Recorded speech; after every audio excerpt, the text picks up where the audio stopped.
do it.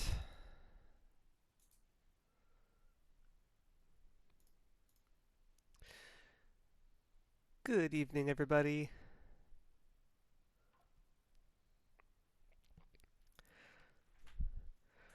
Welcome to a stream of The Longest Journey, which I'm going to start right now. Here we go. Yay!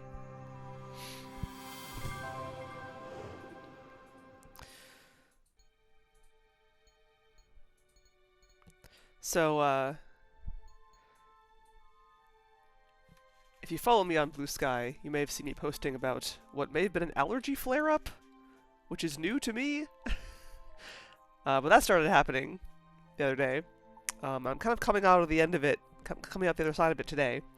So if I sound different, that's why. I'm a little stuffy still, and kind of sniffly, but I'm definitely feeling better today than I was yesterday. So I'm good to stream, I think. And I've got tea.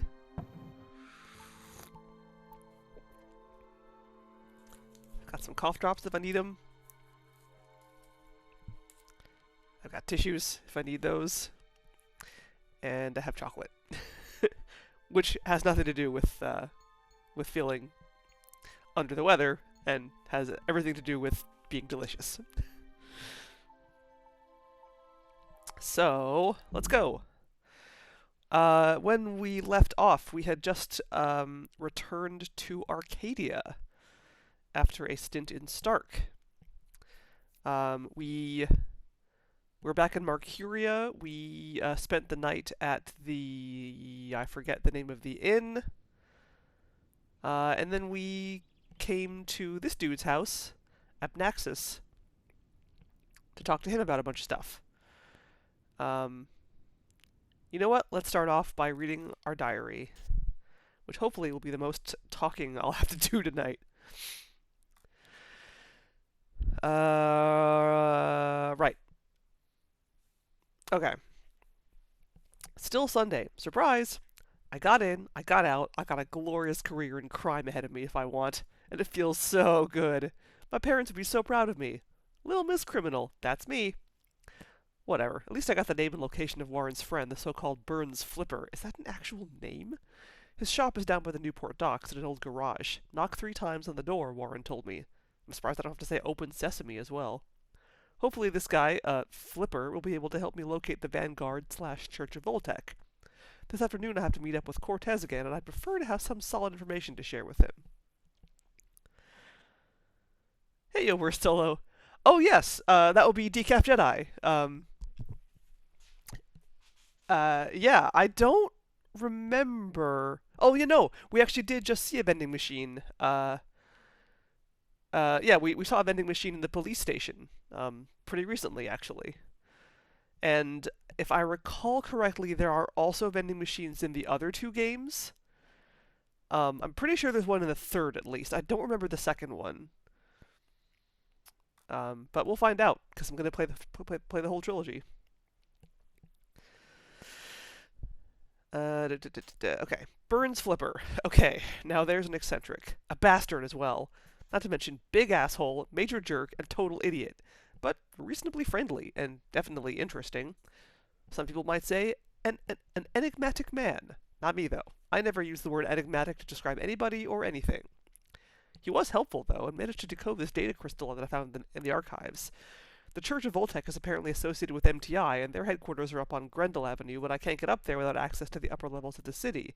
And they'd never give that to a lowlife like me, so I have to fake it. The Flipper can help me out with this too, but it's going to cost a lot, so unless I can find a replacement anti-grav unit for his chair, I'm, well, out of luck. Now, where did I see an AG unit today? Sunday, late afternoon.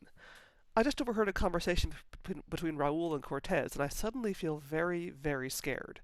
The simple fact is that I don't know these people. I can't tell who my friends really are anymore, and there are things going on that I fear I will never understand. It's really frightening how easily I've accepted everything I've been told these past few days without questioning people's motives.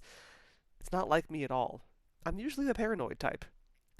But I'll be more careful from now on, and I won't trust anybody, not without good reason. It's not that I think Cortez plans to stab me in the back or something. I'm sure his motives are solid enough. But I don't like being kept in the dark, especially when so much is riding on me. And with a situation as complicated as this one, I just wish I knew what's really going on is all.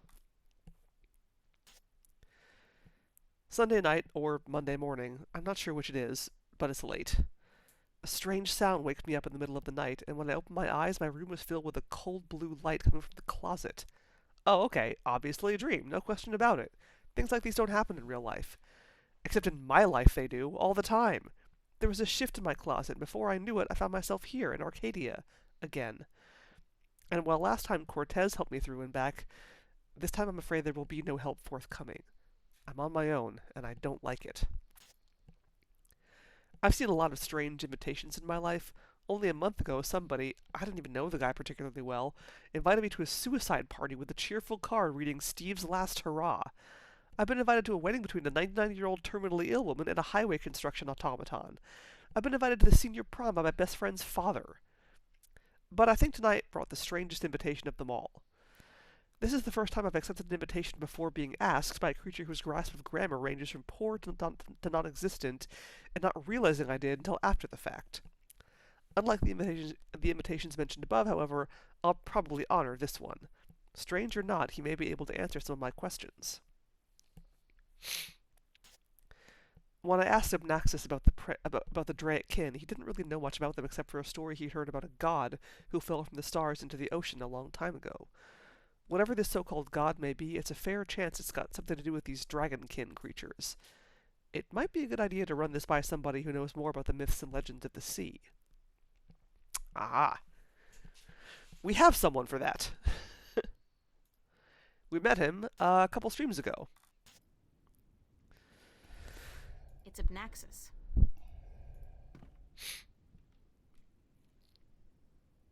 Can I ask you a few questions? Yes. Thanks, Abnaxis. We already asked this guy everything we can, I think. You are always welcome, April Ryan. About my quest. Anything I can do to help, April Ryan. What else do you know about this god who fell from the sky? Only what I have told you. Someone with greater knowledge of the ocean and the creatures that live beneath its surface may be able to tell you more. So you don't know where I can find the disc? No. Ask Vestrum Tobias. Right, we should talk to him again, too. That's about it for now. I am glad I could be of assistance, April Ryan. I'll talk to you later, Abnaxis. Blessings of the balance on your journey, April Ryan. The Death of a Venar by Gale. A Brief History of the Northlands by Minstrom Lenier. By the look of it, it's not all that brief at all. Lord of the Rings. In Arcadian, I guess classic fiction really does cross all borders. Cool. The Psychology of Stickmen by G. Godager.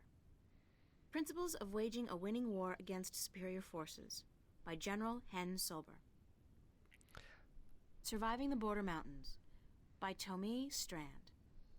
Ruminations on the Chaos Principle by Roar Agastanja. The Death of a Venar by Gale. I feel like we meet Gale at some point. That name sounds familiar. I think we might meet, or maybe Gale just gets mentioned again in one of the other games. Oh, it's been too long. It's a nicely crafted bench. Hey, look at that. We can sit down.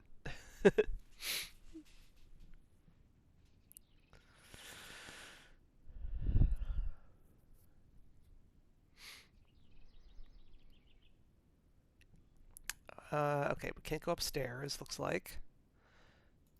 But we can leave.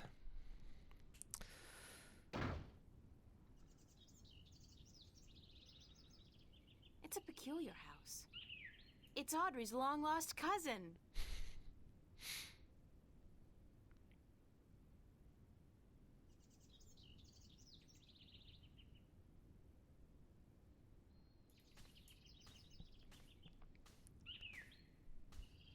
Does he eventually find his book?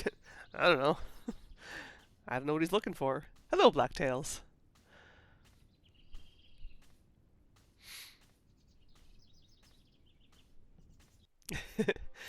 Yeah, April_Ryan.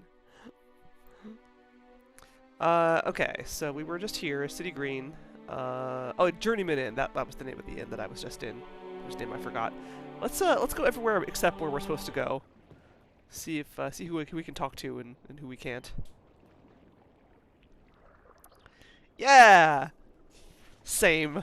I just watched this video. It was a video essay. It was like only 5 minutes long by this guy whose name I have forgotten. Let me find him again, actually.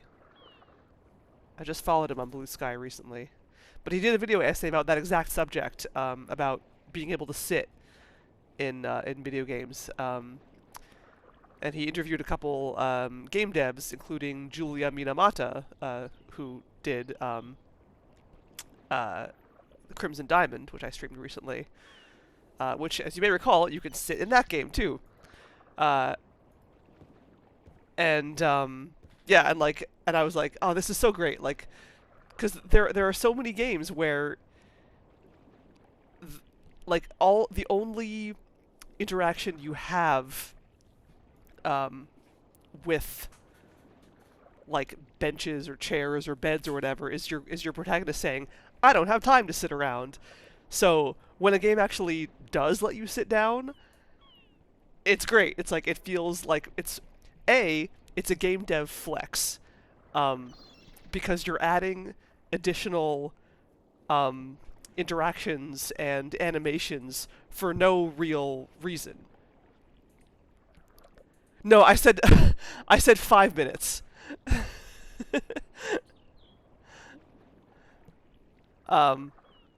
Yeah, so it's game dev flex, extra animation and interactions.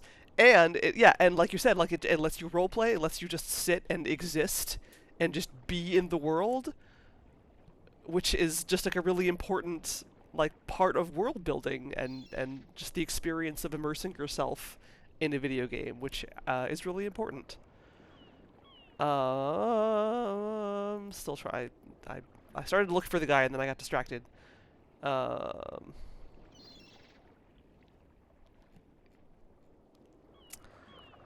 Where is he?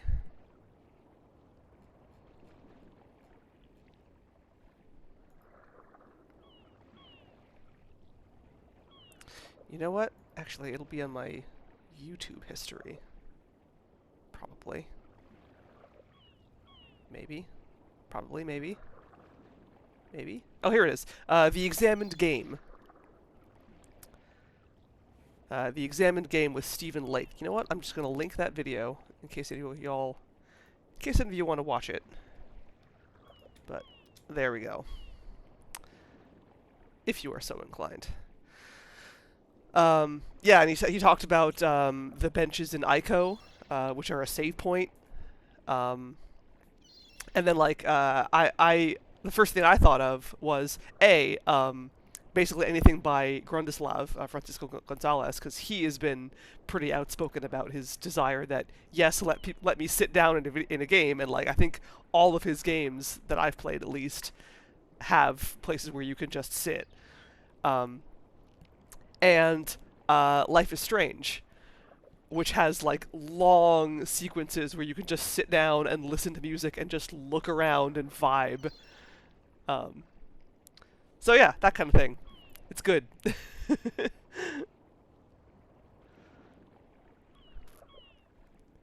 Oh yeah, Assassin's Creed stupid sitting mechanic. See that? Yeah, I mean that has a function though. That has an in-game. There's a reason to do that, and it's to blend in. Which is fine. I mean, I don't mind that either. Like, being able to sit for a reason is also good, but just sitting and doing nothing is the crucial thing here. The benches in Hollow Knight. I haven't played Hollow Knight yet. Oh my god, yeah. Oh, you're walking on your horse. That's fine. You're trotting. Get him. Yeah, yeah, exactly. Yeah, that's what I get for not reading ahead in chat. God, yeah, Assassin's Creed 2. I did play them in order. I played Assassin's Creed 1 and then 2, and yeah, 2 is like 1 is like okay, 1 is fine, and then you play 2 and it's like oh my god, it's so much better. I have not played Black Flag yet, but I think that's actually next on my Assassin's Creed. Yeah, because I just played Liberation, which was pretty meh. But then the only Assassin's Creed game I have that I've not played yet is Black Flag. So that's up next. Yep. I think Julia specifically mentioned being able to open all the cupboards and drawers because she can, because that's another aspect of just existing in the world and role-playing and immersing yourself.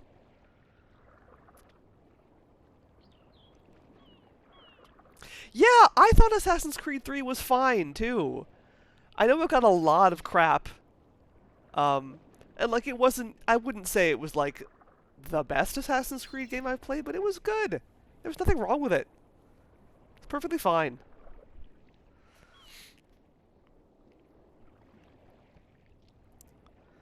Connor was fine. I think people got really upset about Connor for some. I think they were like I don't know what they just didn't like Connor for some reason. Like sure he's no Ezio, but he's fine. Yeah, yeah. Liberation was definitely like it. Liberation had like the seeds of a good Assassin's Creed game, but it was just like here's like a bite-sized Assassin's Creed game that we're just kind of like just gonna vaguely throw in. Here's like one thing that you expect to have in an Assassin's Creed game. Okay, no more of that. Here's another kind of quest that you expect to have in an Assassin's Creed game. Okay, done.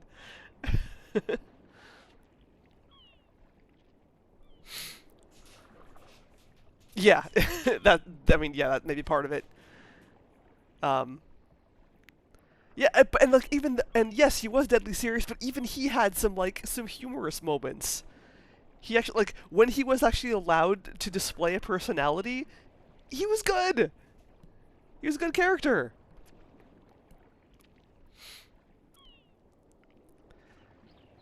Yeah, no, I have played Longest Journey before, but it has been a long time. It's a brown, slightly cloudy liquor. No, I can't hold down strong liquor. Brian Westhouse. Hi there, Mr. Westhouse. I'm back. My word. What on earth possessed you to return to this godforsaken place? You were lucky to escape the first time, but now you're really pushing it. It's not that bad a place, or else you wouldn't stay here. Besides, this time I didn't exactly come here by choice. I stay here because I'm a true masochist, Miss Ryan. And who forced you to come? Was it Cortez? He doesn't even know I'm here, unfortunately. No, I think I had some kind of accident with my so-called powers. I shifted in my underwear. No, ha! Isn't that the way it is, though? We always cross the rift at the most inopportune times. Care for a drink? Oh, no, that's right. You, don't. I think one of my favorite moments with Connor was like there was this side quest where I think he was trying to what was he trying to he was trying to like figure out what this guy's wife wanted for like a present or something, and it was one of those, like these people just do not communicate properly. If they would just, come out and talk to each other, this would not be a problem. But Connor was like, he was just so like weirdly like sincere and like way too serious about this extremely minor thing that he was trying to do. It was just kind of adorable. and just completely like missing any nuance or like subtlety that was involved. Just whoosh, just way over his head. It was very cute. Like no, in hindsight, you know what he reminds me of? He reminds me of Data in, in Star Trek: Next Generation. A little bit, just in moments like that. Just not just something about like the emotional connection of that quest was just not clicking with him, and it was weirdly cute.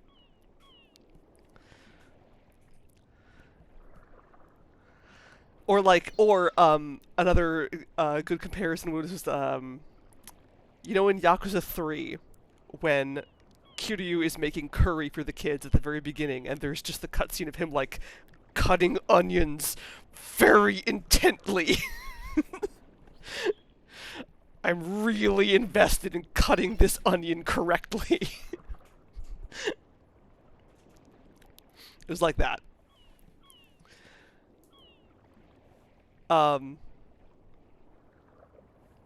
Right, you know, I've played all three of the Longest Journey / Dreamfall games. I feel like the second one is the weakest one, but it does introduce Zoe, who is great. And then Dreamfall, I really like Dreamfall Chapters. I thought Chapters was very good. But yeah, we'll be going through the whole trilogy eventually. And yes, Brian is an old curmudgeon. I have not played Rogue. Would you mind helping me with a few questions? I have nothing better to do, so shoot. Oh, that would be so cool. Little journeyman inn diorama. Do you know anything about dragons? I try to stay out of the affairs of the kin these days. What precisely do you wish to know about the damn beasts? There are 2 dragons in Arcadia, and I'm trying to locate them. Yeah, I've heard that tale myself, but no, I don't know anything about it. You'd be better off speaking with the Sentinel Minstrom. After all, religion is their specialty, not mine.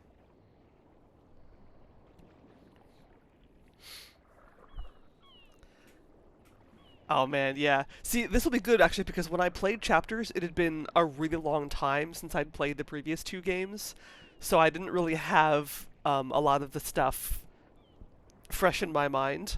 There were probably some like story beats that I'd forgotten. But now I will have it just right there to refer to. And I'm very excited about that. Did you ever hear a story about a god who fell from the sky? Stories aren't my thing, April.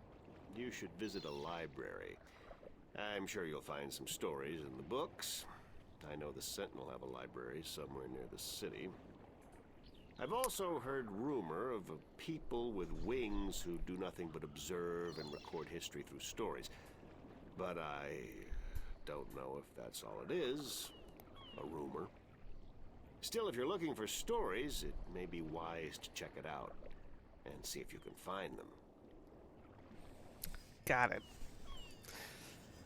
Oh man, I want to play Syndicate. Yeah, that's on my list of Assassin's Creed games that I don't have yet, but want to play. Also, I should show off my mug. Because we're talking about dragons. I have a dragon mug. Whee!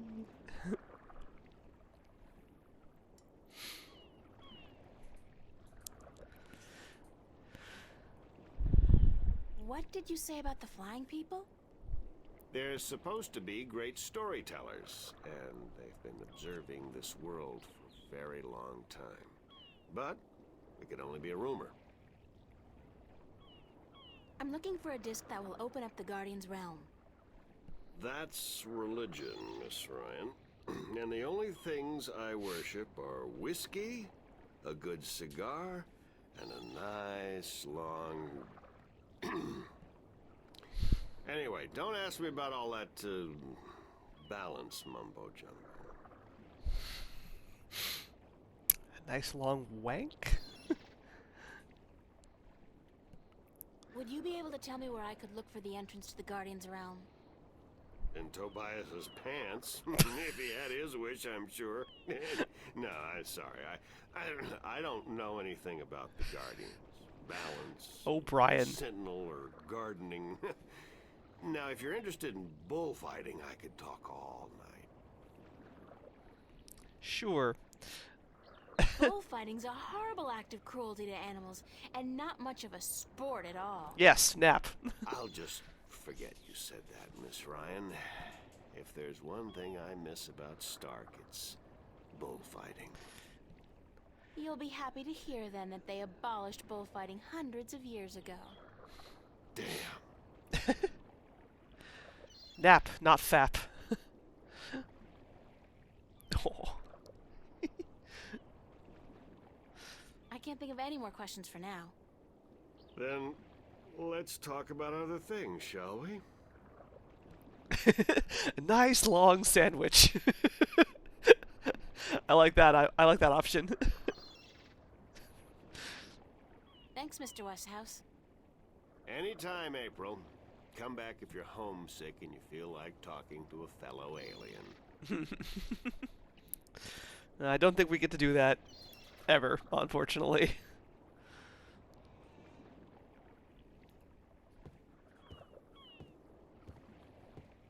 That's a good question. I don't know.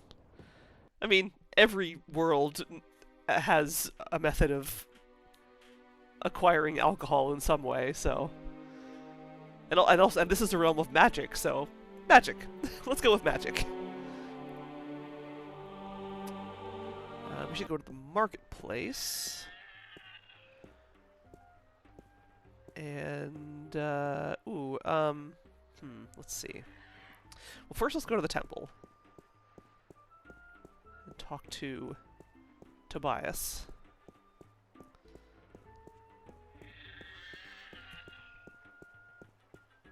Nice long hot dog.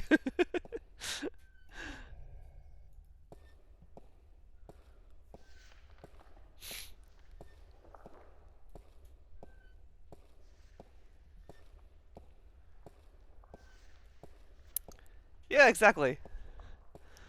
Good morning, Tobias. Why, it's April, my friend from Stark. Have you come to visit us again? So it appears. I didn't exactly come here by choice this time, though. Oh? How so, if I may ask? In a weird and twisted way, it's nothing out of what's become the substitute for ordinary in my life. One second I was in my room in Newport. The next, I was in a dark alley in Mercuria. You must have opened a shift while you were sleeping. Good. This means you are learning to harness your magic. Yeah, I guess, except I don't think I'll be able to get back home again. And this time, my mentor, Cortez, has no idea that I'm here. Ah, but I'm sure you will find a way to channel and control your power soon. In the meantime, is there anything I can do to help? I need to locate the disc that unlocks the Guardian's tower. The disc that is the key? Yes, it is needed. It might even restore balance, provided the new Guardian accompanies it to the tower, of course. But you wish to find the disc yourself? I have to. Cliché or not, it's our only hope. You do this often, then? You know, save worlds? Oh yeah, before It's breakfast. an expression. Heroism in my world is more of a cliché than anything else. I do not understand. But then I am merely a servant of the balance, while you are more. But yes, the disc.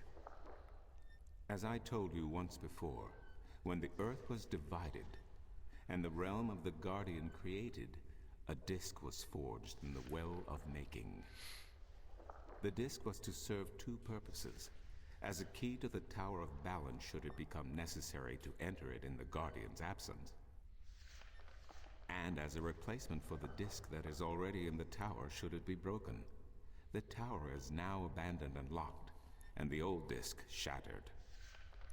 I do think the time is right for the second disc to be brought forward and used. Yes, that's why I asked.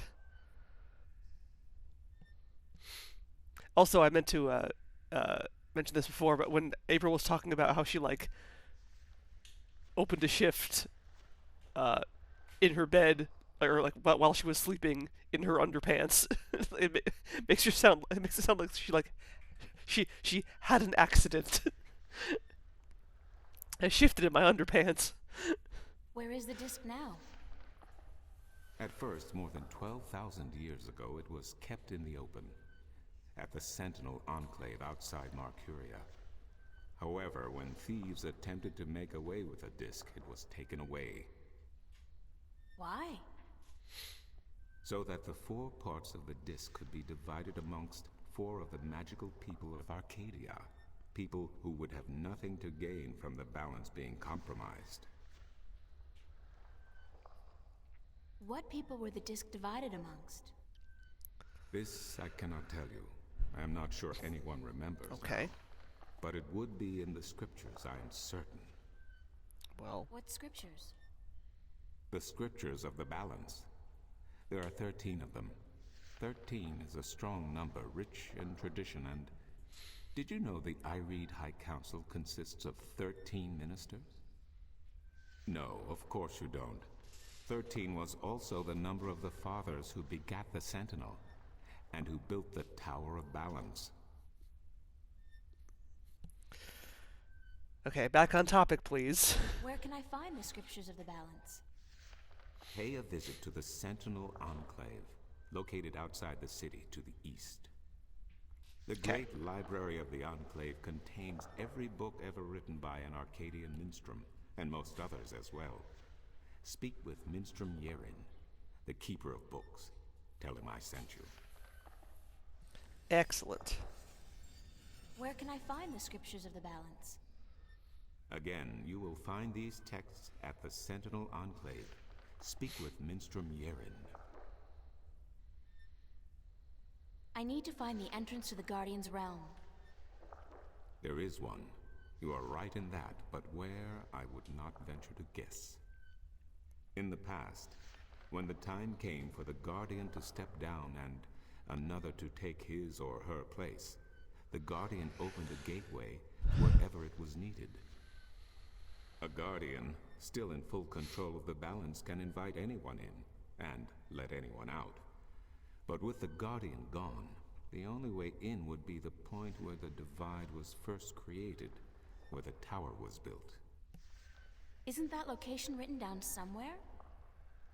Remember that this was done on the old Earth before the divide. After the divide, after the creation of Stark and Arcadia, places were shifted about. This entrance may not even be on the ground anymore. What do you mean? It could be up there, in the sky, or far below us, through the crust of the Earth into the molten depths below. I cannot say, and I do not know anyone who could. Isn't there any way to locate the entrance to the Guardian's realm? Perhaps with careful investigation of the old texts, histories of Arcadia, of the Divide, the scriptures. I do not know, April, but it cannot hurt to look. Again, you will find these texts at the Sentinel Enclave. Speak with Minstrom Yerin. Cool. I need to locate the 2 dragons that reside in Arcadia. The Drykin? What's the difference? Dragons is a word from your world. The kin are not what they have become in your legends and fairy tales. But they're real, aren't they? Oh, as real as you and me, April. And old. They have been here since before our time. As you probably remember, the kin were instrumental in the Divide, saving mankind from a terrible end. But I know so little. Only what I can remember from my studies when I was a minstrel at the Enclave. Yeah. It's like it's killing 2 birds with 1 book. How can I get more information on the Dratkin? Books, daughter, books. Three birds The with one wisdom book. of the ages. There is one tome you should study called The Secrets of the Dry Kin by Minstrom Elniak. It is old but informative, and it captures the imagination. Where can I find this book? Again, you will find these texts at the Sentinel Enclave. Speak with Minstrom Yerin. Take a look, it's in a book. Reading rainbow, reading rainbow. I need help getting back home. Unfortunately, I'm in no better state today to help you ship than I was the day before yesterday. You are the one with the talent, and so you must learn to use that talent. I get a feeling. I don't know. You think that's where I'd find books in the library? I don't know. Sounds fake. Thank you, Tobias. Good to know I could help you, April.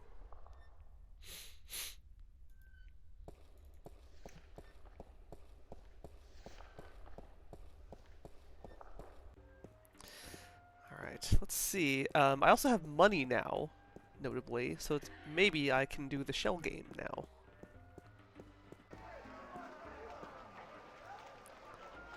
Oh, don't I have... Wait, what was this other delivery list I had to do?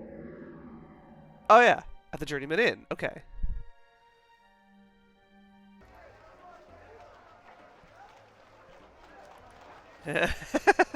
You're in trouble.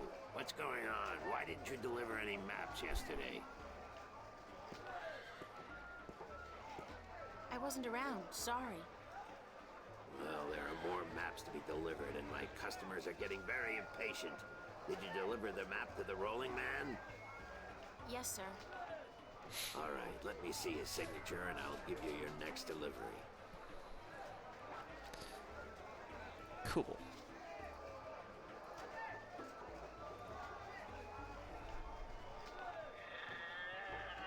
Here's your next delivery, a map of the Northlands to a Tun Layak, staying at the Journeyman Inn.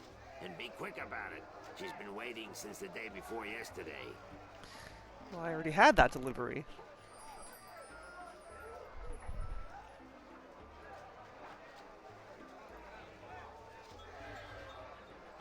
Oh, but I didn't have the map, so that makes sense. It's a map of the Northlands. I'm supposed to deliver this to, Tunlayak, staying at the Journeyman Inn. Did you make your delivery to Tun Layak at the Journeyman Inn yet? Oh, I forgot all about that. By the balance, get to it.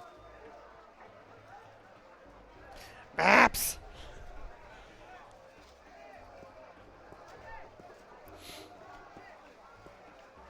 How about a game of cups today? Okay, let's go.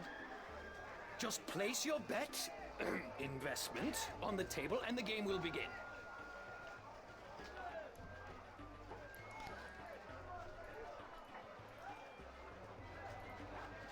All right, let's Here's see. my coin. Now, how do I play?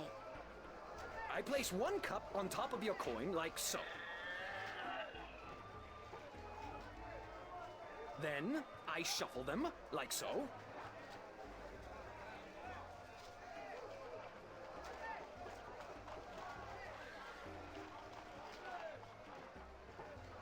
Now, you guess which cup hides your coin. If you get it right, you win another coin. 3 in a row, and you win a prize. Didn't actually show me where the... I thought I saw the coin under this one, but it didn't actually show me where the coin was before I started shuffling. It's this one, for sure. Looks like you've got the wrong cup. It happens. A 1 in 3 chance, you know. But with coin in your pocket, you can always try again. Yeah, I don't know. There's probably something I have to do to win the cup game. I don't think I can win it normally. I don't remember exactly. But let's just for fun, let's try it again. Can I do it again? Let's see. I'll try one more.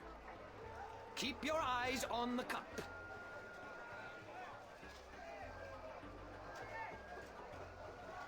Yeah, it doesn't actually show me which cup it's under. Now, you So- guess which cup hides your coin. If you get it right, you win another coin. 3 in a row, and you win a prize. Because normally I'm actually pretty good at this game. Like I can keep an eye on which cup it is, but I need to know which. Like, you know, the way it's supposed to work is they show you where the coin is first, and then you watch it move around. But it didn't do that, so there's no legit way for me to win this game. It's gotta be this one. You got the wrong cup again. Sorry. Try one more, and perhaps this coin will bring you luck. Yeah, almost certainly he's cheating. It's a talking bird. All right, so let's leave. We'll come back later when we have some kind of way of cheating ourselves. Excuse me. All right. I can.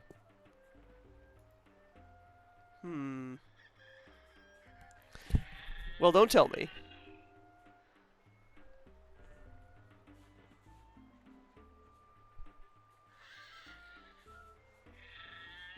Okay. We'll come back later. Because I do... Yeah, actually... Yeah, now that I think about it, I think the guy that I'm supposed to learn about the Legends of the Ocean... I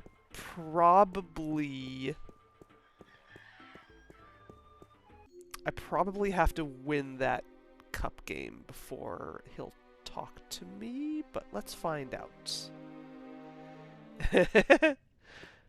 Oh, hello.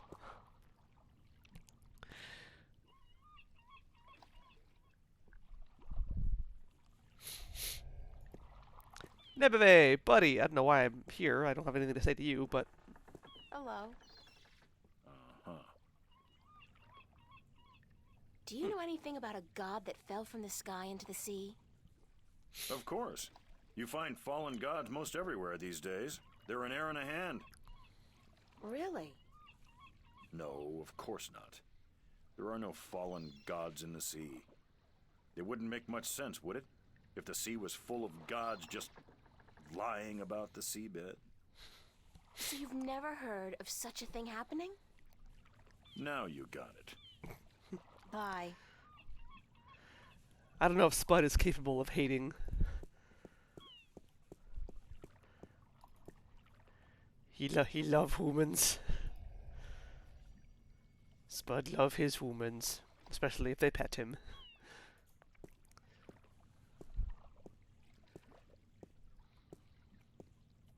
Hello again, old man. It be you. It be me indeed.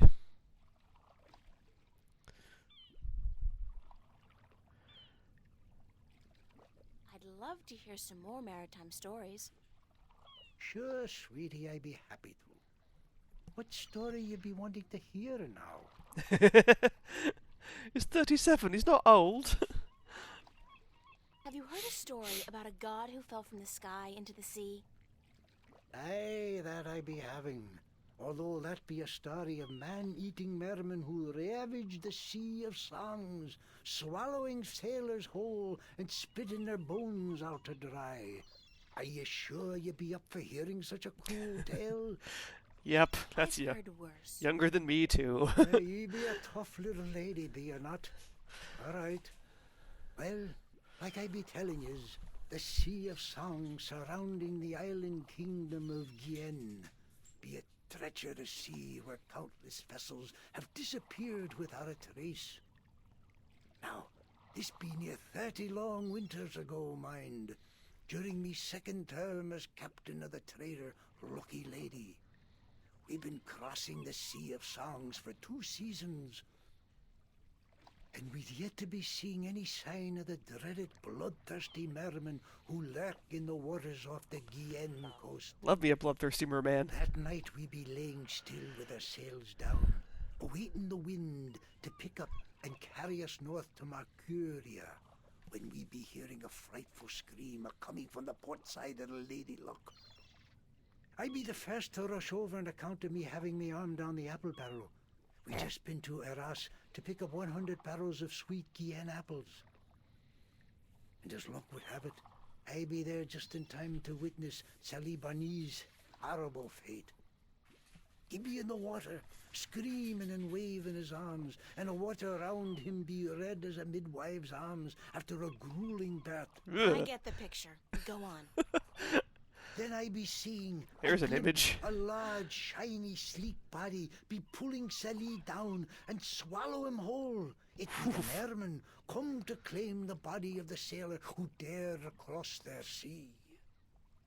Are you sure it wasn't a shark? What? Big fish with sharp teeth and dead black eyes and a large triangular fin on top? You mean a black-eyed snapjaw? I guess it could have been. But it be no snapjaw. It be the dreaded merman of the Sea of Songs. Where does the sea god fit into all of this? Yeah, what is with this aging Aye. shit? I be coming to that. You see, Cut it the out, time. bloodthirsty mermen be not only happy with cannibalizing sailors, but they be sacrificing their own to their dark old sea god. Actually, unless the mermen are human, they wouldn't really be cannibals if they ate humans. Actually. Blood sacrifices to their dreaded god who lives on the bottom of the sea. Aye, that be the truth of the mermen, fierce and bloodthirsty cannibals of the Sea of Songs. Thanks. Good story. Aye. Yeah, I guess they're carnivores, not necessarily cannibals. Also, I was expecting this to be like one of those situations like in Escape from Monkey Island, where you have to like find a way to stay awake through his story.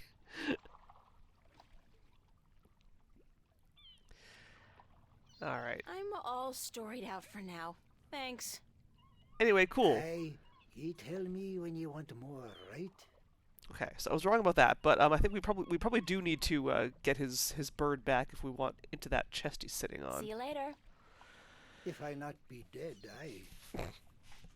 But this game has a pattern of like showing you things and being like, here's an interesting thing. You're not gonna get to do anything with it yet. You're gonna have to come back later. It's a lighthouse. So, take everything with a grain of salt, I guess. Don't assume that we're gonna have to solve everything right away. There might be some time between. Yes, foreshadowing. Not even really foreshadowing. It's like, here's a puzzle that you don't have the ability to solve yet. And it's going to be a while before you do, but we're showing you the puzzle anyway. Just so that you know you have something to look forward to. And it doesn't really make it clear, like, what you can solve and what you can't at any given time. It's kind of interesting. It's like an interesting way to structure a game. Alright, so you know what? Okay, while we're here, while we're in the city, let's go to the Journeyman Inn and find this Tunlaik person. See if she is indeed here. Maybe Ben Rima knows where she is. Excuse me? Yes? Oh, it is you.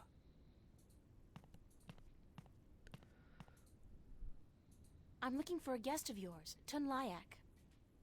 The sailor? She is looking for work today, I'm afraid.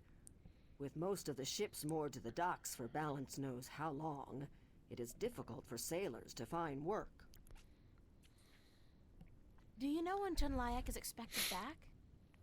I could not tell you, child, but from what I know of the ships in harbor, she will not find one that needs a navigator any time soon. Thank you, ma'am. You're welcome, child. Maybe we should go back to the pier then. Maybe she's there now.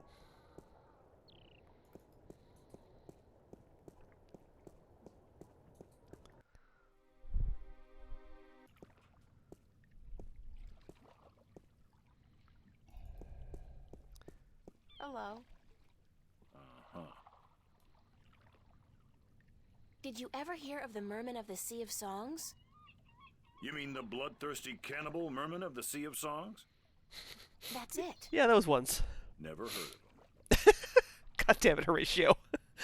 Are you sure you've never heard of the Merman of the Sea of Songs? Be quiet.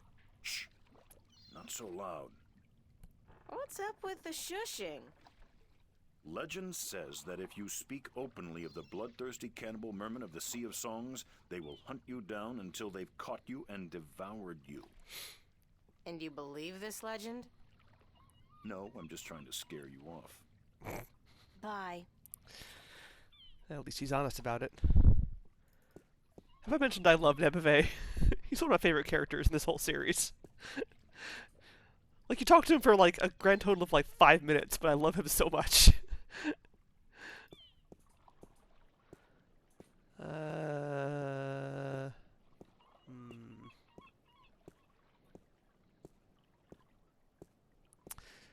Well, I don't see anyone who looks like Tunlayak.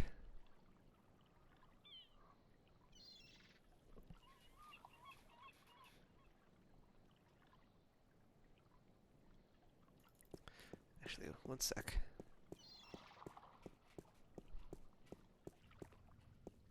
No, not you. You.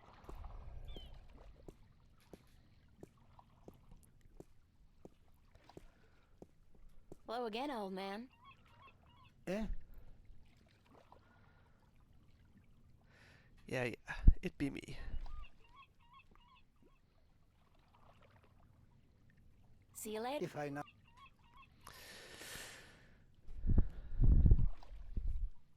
Oh yeah, Roper. I mean, there's a lot of really good characters in this game. I'm a big fan of Naxos.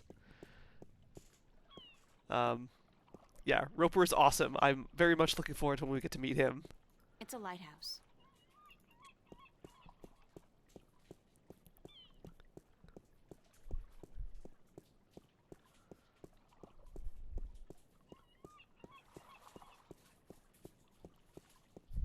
And then, of course, there's Burns Flipper, who we met last time, who sucks, but he's pretty interesting.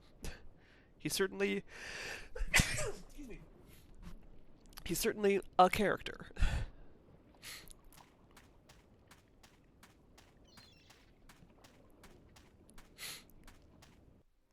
Okay. I don't think there's really much else we can do in the city, so let's go to the Enclave.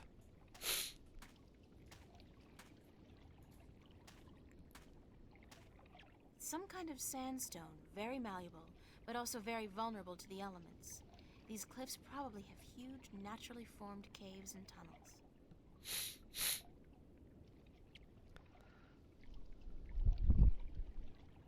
It's a stone dragon gazing down into the center of the dome like it's guarding the entrance. It's a magnificent piece of work. Cool.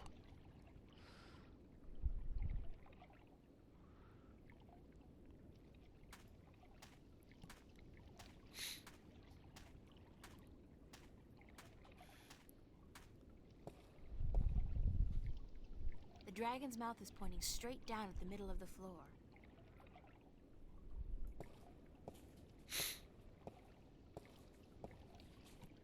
It's emerald green, teeming with life and carrying the pleasant, salty scent of distant shores. It's a circular hollow about 20 centimeters across and about 5 centimeters deep. It's a small recess about the size of my fist, with a thin duct extending from the recess to the circular hollow in the middle of the floor. There are 3 others just like it, arranged with equal distance to each other in a circle, and all connected via a duct to the center of the floor. Looks like a puzzle. It's a small recess about the size of my...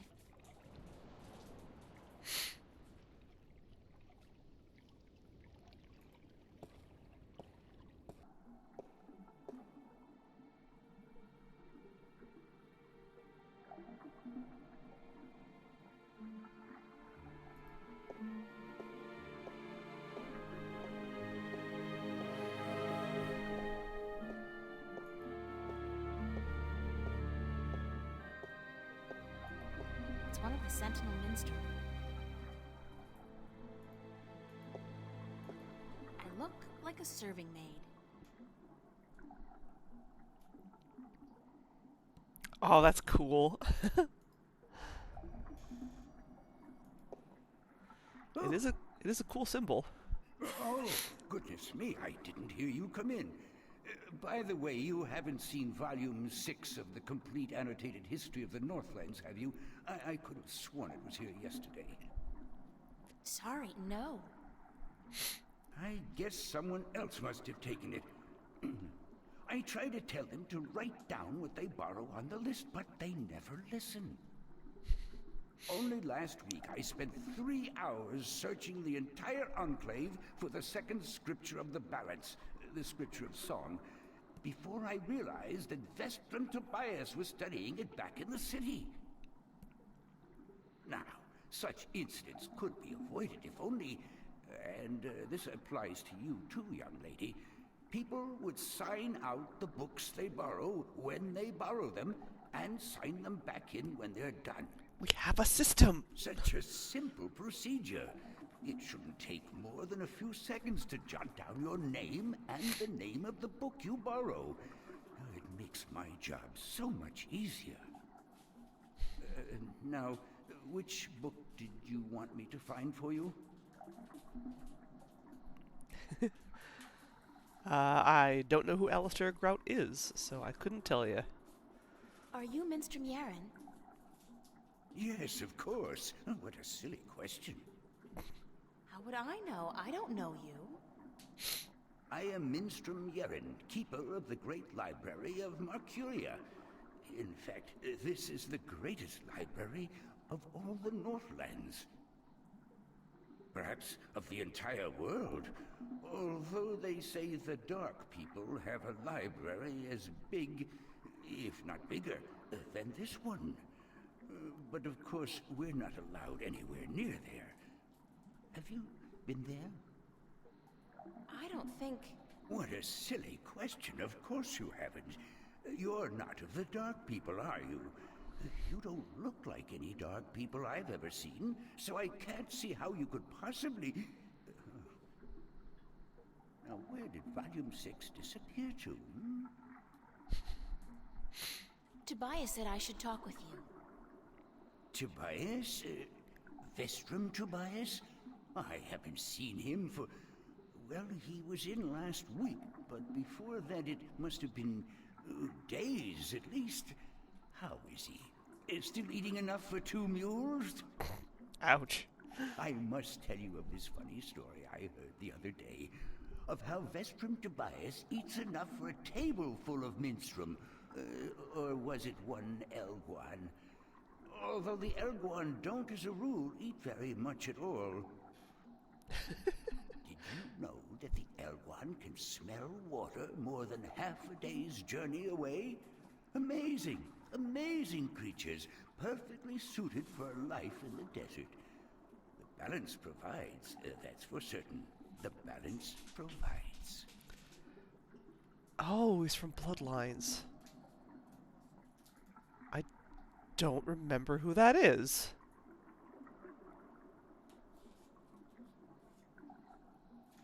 The first Bloodlines?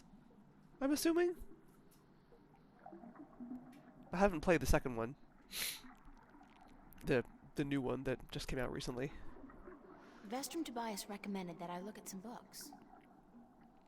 Books is what we do best here at the Enclave, that is for certain. Which book would you like to see?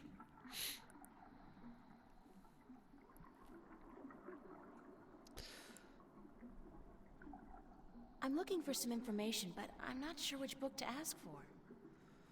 No matter. I know a great deal about most of the books in here. What topic intrigues you? Well, you are an excellent librarian, then. I've heard rumors about mermen who live beneath the Sea of Songs, and I'd like to find out more about them. Mermen in the Sea of Songs. Let me see what I can find, yes? Oh, this is going to be a book stream. Oh, okay. Cool.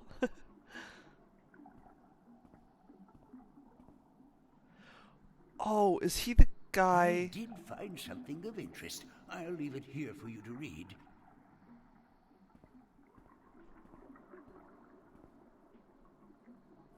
Was he the? Did he?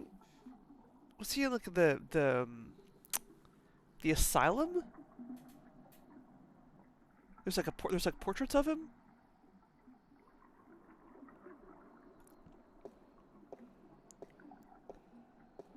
It's been forever since I played Bloodlines. Clearly, I need to do a second playthrough, and I promised I would do that on stream too.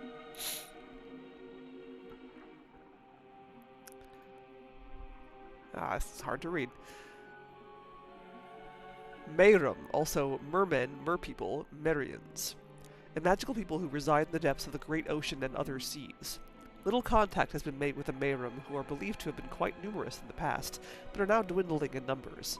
Confirmed location of Mayrum cities is between the Bristan Atoll and Gien, centering on the Sea of Songs. Legends of mermen, merpeople, Merians are rampant amongst sailors. These stories portray the Mayrum in a grotesque and violent light, betraying the truth of a largely peaceful people.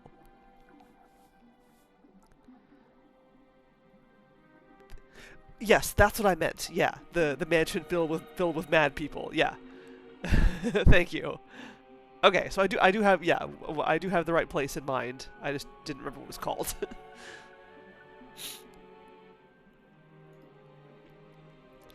Although not much is known about the Mayrum, their religion apparently centers around the belief of a benevolent god who lives in the immense depths of the great ocean, and who brought the Mayrum to Earth from a place distant and wonderful. Are you done? Let me take that back for you. God, I said I probably wouldn't have to do a lot of talking tonight, but I'm going to be reading a lot of books, looks like. So, R.I.P. my voice.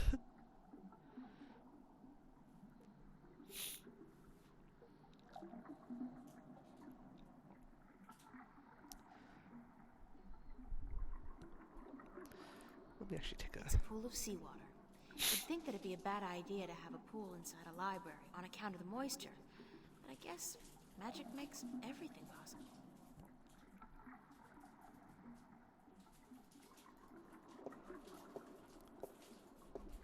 Let's go downstairs. Take a look around. It's a rusty wheel. Yeah, exactly.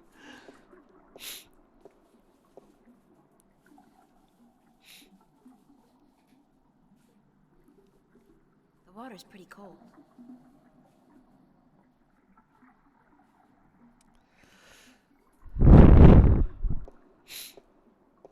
Where's LeVar Burton when you need him? It's stuck. Do I have any... No, I do not. Alright, back to books then.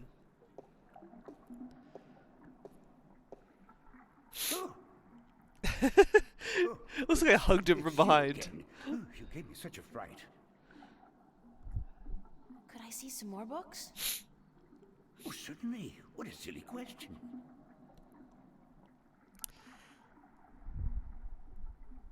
I'm looking for some information. No, Matt. Are there any books about flying people who observe and tell stories? Winged storytellers, hmm? Let me see what I can find. Hold on.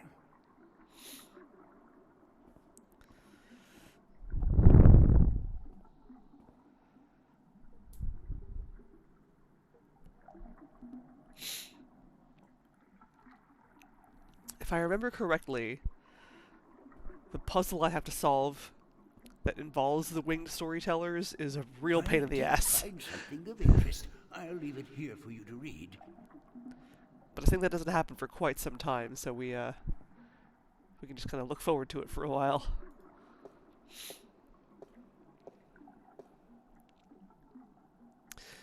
Alatian. The island of Alea. abyss near the Briston Atoll. Maybe I should try to go there. The crafty winged people who have recently dwindled in numbers and whose ability to fly long distances has been steadily diminishing over the past few centuries.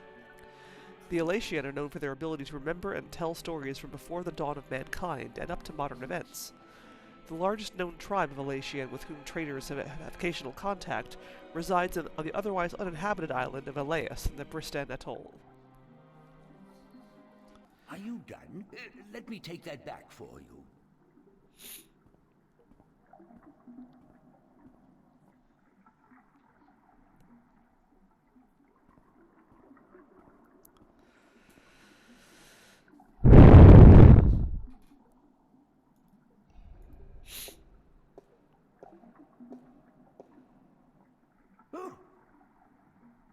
Oh, goodness. Tickle, It's you tickle. again. Oh, you gave me such a fright. Could I see some more books? Oh, certainly. What a silly question. I'm looking for some information. No, ma'am. I need to find out which 4 magical people of Arcadia were given a piece of the stone disc that serves as the key to the Guardian's realm. The stone disc of the balance, yes? Yes. There could possibly be something on that in... let me check. Just one moment.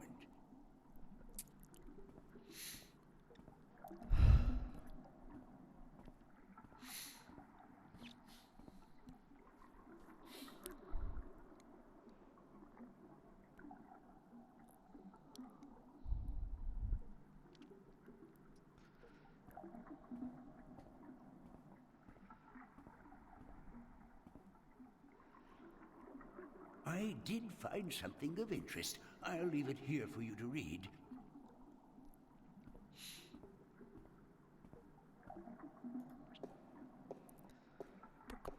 Book. Chapter 16 in the 8th Scripture, the Scripture of Breaking. Regarding the Disc of the Balance and the events that came about when the disc was broken. The scriptures tell us that the disc was kept at the Enclave for many thousands of years, safely guarded from any threat by the respect held by every man and woman for the authority of the Fathers. But with dissent came disobedience, and disobedience brought immorality, and immorality begat theft. Tyrant soldiers, aided by sentinel traders, attempted to make away with the disc, but were thwarted by the Wight of the Kin herself, intervening, although forbidden to do so, on behalf of the Fathers. The disc was brought safely back to the Enclave, but the threat would linger in the minds of the Minstrum and the Vestrum. So it became that the disc was melted in the forge of the dragon's mouth, shaped into the elements of 4 magical people, and given to these respective people for safekeeping until such a time when it was decreed that the disc should once more be whole. 1 stone to the gentle souls that sing in the dark and shape the earth between their toes. 1 stone to the watchers of the woods, the ones who are outside. 1 stone to the 2 that make one of air and of sea, and 1 stone to the keepers of the dark flame, the eternally dark, the mariners. When the time comes for the disc to be whole again, the 1 person will make a journey to the 4 who hold the pieces, and the pieces will be given willingly because there will be no doubt to the righteousness of this person. Yes, very, very 1 ring to rule them all. Okay. So yeah, that Are you done? that Let me take that. place outside where the dragon was, that's where the disc is gonna go, I think, if I remember correctly. Pretty big disc.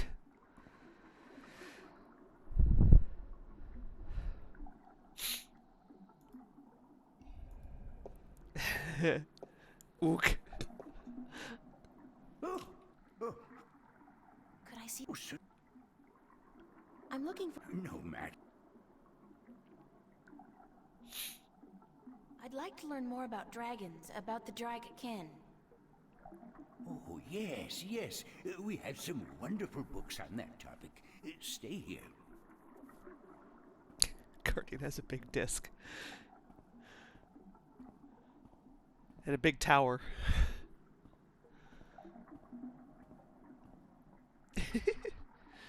Spud? Looked at me.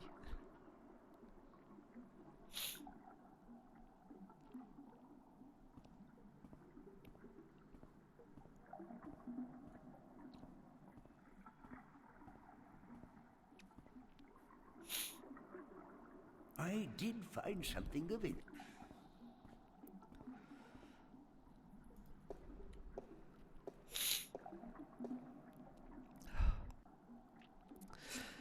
Secrets of the Drakekin by Minstrom Elyak.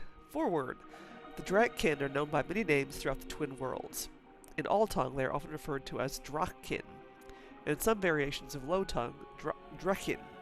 In the Southlands, the word Dragi refers specifically to the winged lizard shape traditionally associated with the kin.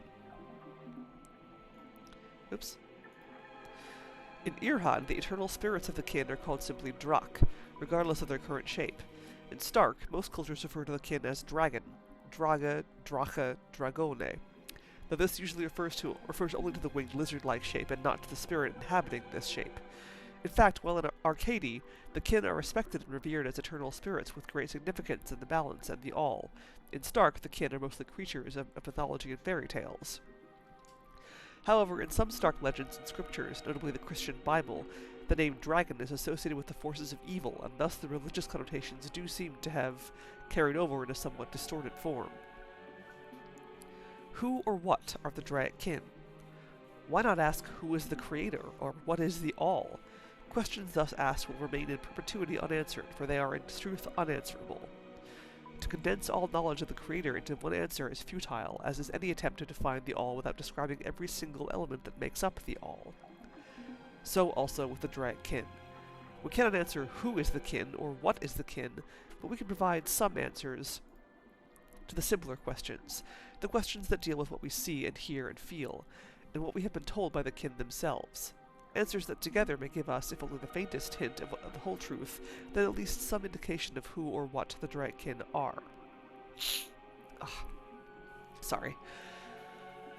Born of the emptiness between the stars, reads the 11th scripture of the balance, the scripture of time, shaped in unison with the all, part of the all, yet outside the all. Drakekin, note the ancient high tongue variation of Drakekin.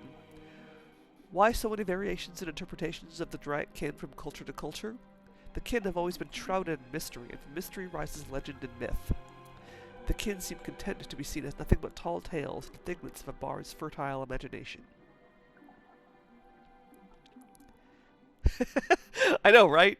What is this inefficient use of a text box? This is bullshit. At least make your text bigger, come on. Are you done? Let me take the...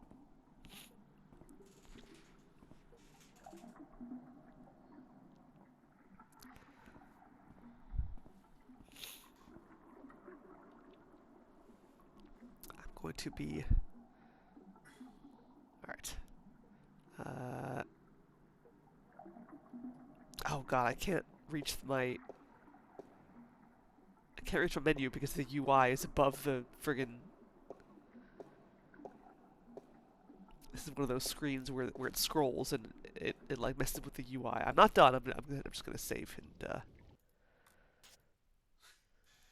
okay.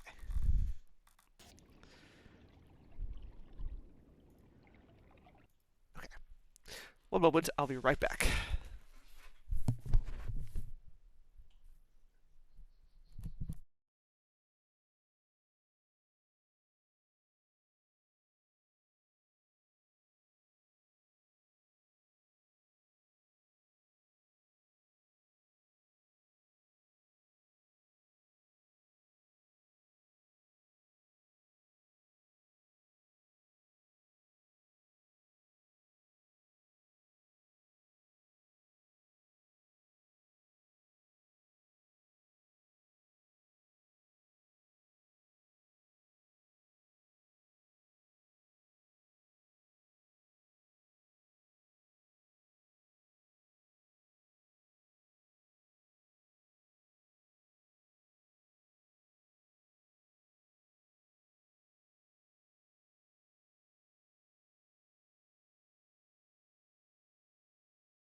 see... Oh, certainly.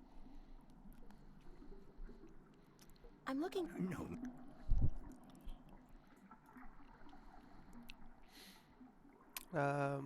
Okay, no, we don't need to read those again. I forget. But thanks anyway. I know how it is. I forget things all the time. I even forgot my own name once. Couldn't remember it for a whole week, and then someone called for me, and I couldn't find him. Strangest thing. What? That's not what your text says. I'm looking for a story called The Silver Spear of Gorimon.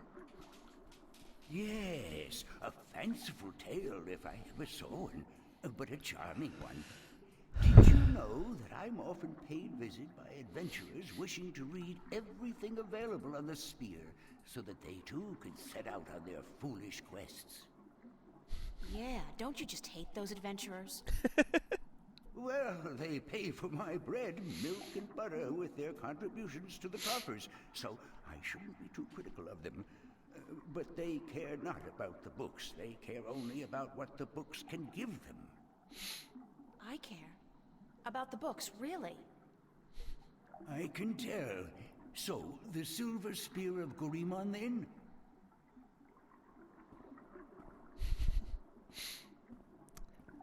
I'm different. Stupid adventurers.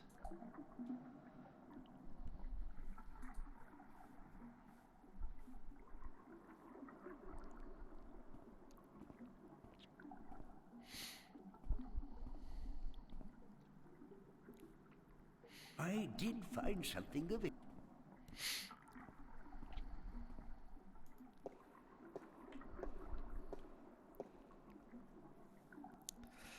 The Silver Spear of Gorimon. In the glory days of Bakshiva, before the drought, when Gorimon was the greatest city in the known world, the Parak of Bakshiva decided to forge the most powerful weapon in the world to challenge the mighty white dragon.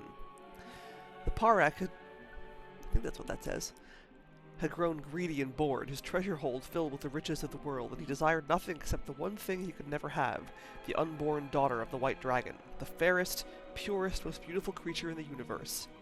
He had asked the white dragon for her daughter's hand in marriage, but she had refused, scolding him for his insolence and warning him to keep his distance from immortals. She was unborn! How do you know she's so great?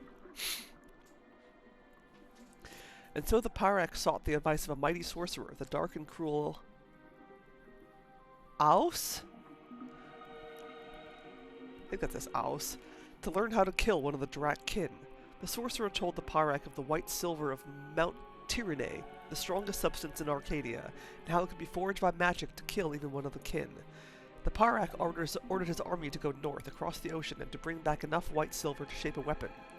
When his men returned with the rare metal, the Parak ordered the finest blacksmith in Bakshiva to his castle, where Aus the sorcerer cast a spell to create an unholy forge. 10 days and 10 nights it took before the exhausted blacksmith could present a tall spear to his emperor, but before the spear could be used to kill one of the kin... I like how it's over the fold. Alright. Thanks for coming by, Blacktails. Sleep well. It had to be bathed in blood. Beheading the poor blacksmith and the soldiers who had retrieved the white silver from Mount Tyranny, the Parak's private bath was filled with their blood. As he dropped the silver spear into the red bath, watched over by Aus, a terrible scream erupted, and steam rose up in a red, foul-smelling cloud. When the steam lifted, the blood was all gone, and the spear was glowing in a deep red color. With the terrible weapon now ready to be wielded, the Parak issued a challenge to the White Dragon, to either surrender her daughter to him for marriage, or to suffer a painful death at his hand. Enraged, the White Dragon refused him yet again, and flew to meet the Parak, his sorcerer, and his 1,000-strong army on the green fields outside Gorimon. Of the magical silver spear she knew nothing, and the Parak kept it wrapped in cloth by his side. "Bring your forces around, Parak," warned the White Dragon. "If you do not, I will lay waste to them all." "I wish my men no harm," lied the Parak, "for this is between the two of us." He then rode forward alone and dismounted his horse, but stayed within reach of the spear. The White Dragon landed before him, and she said, "You are brave to face me like this, when you know you cannot harm me." Then the Parak raised a hand as if to greet her. but it was instead assigned to a sorcerer, the terrible Aus, who cast a mighty spell to hold the white dragon while the Pyrak drew his silver spear. The white dragon fought bravely, and she was close to escaping the sorcerer's magic, but the Pyrak was quick, and he thrust the magic spear into her chest. She screamed in pain and anger, the sorcerer's spell could no longer hold her. Rising on her beautiful wings, blood pouring down on the land below, she cursed Bathsheba, her Pyrak, and her people for all time. Wherever the white dragon's blood fell, the land turned arid, and grass became sand. The Pyrak sent his army to follow the white dragon to bring back her egg, but the drought grew, and within days, the once proud empire of Bathsheba was turning into a desert.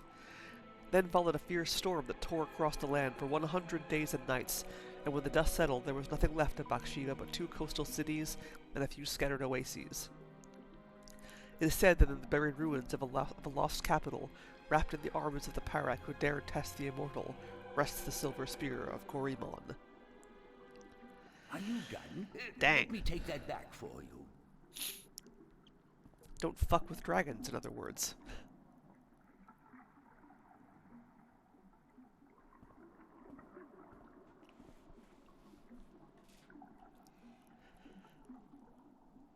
Also, don't demand to marry someone who isn't even born yet. That's gross.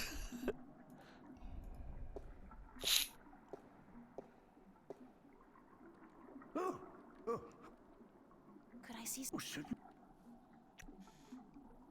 a book on the history of Marcuria would be interesting. Ah, an extensive subject to be sure. I will do my best. Ugh.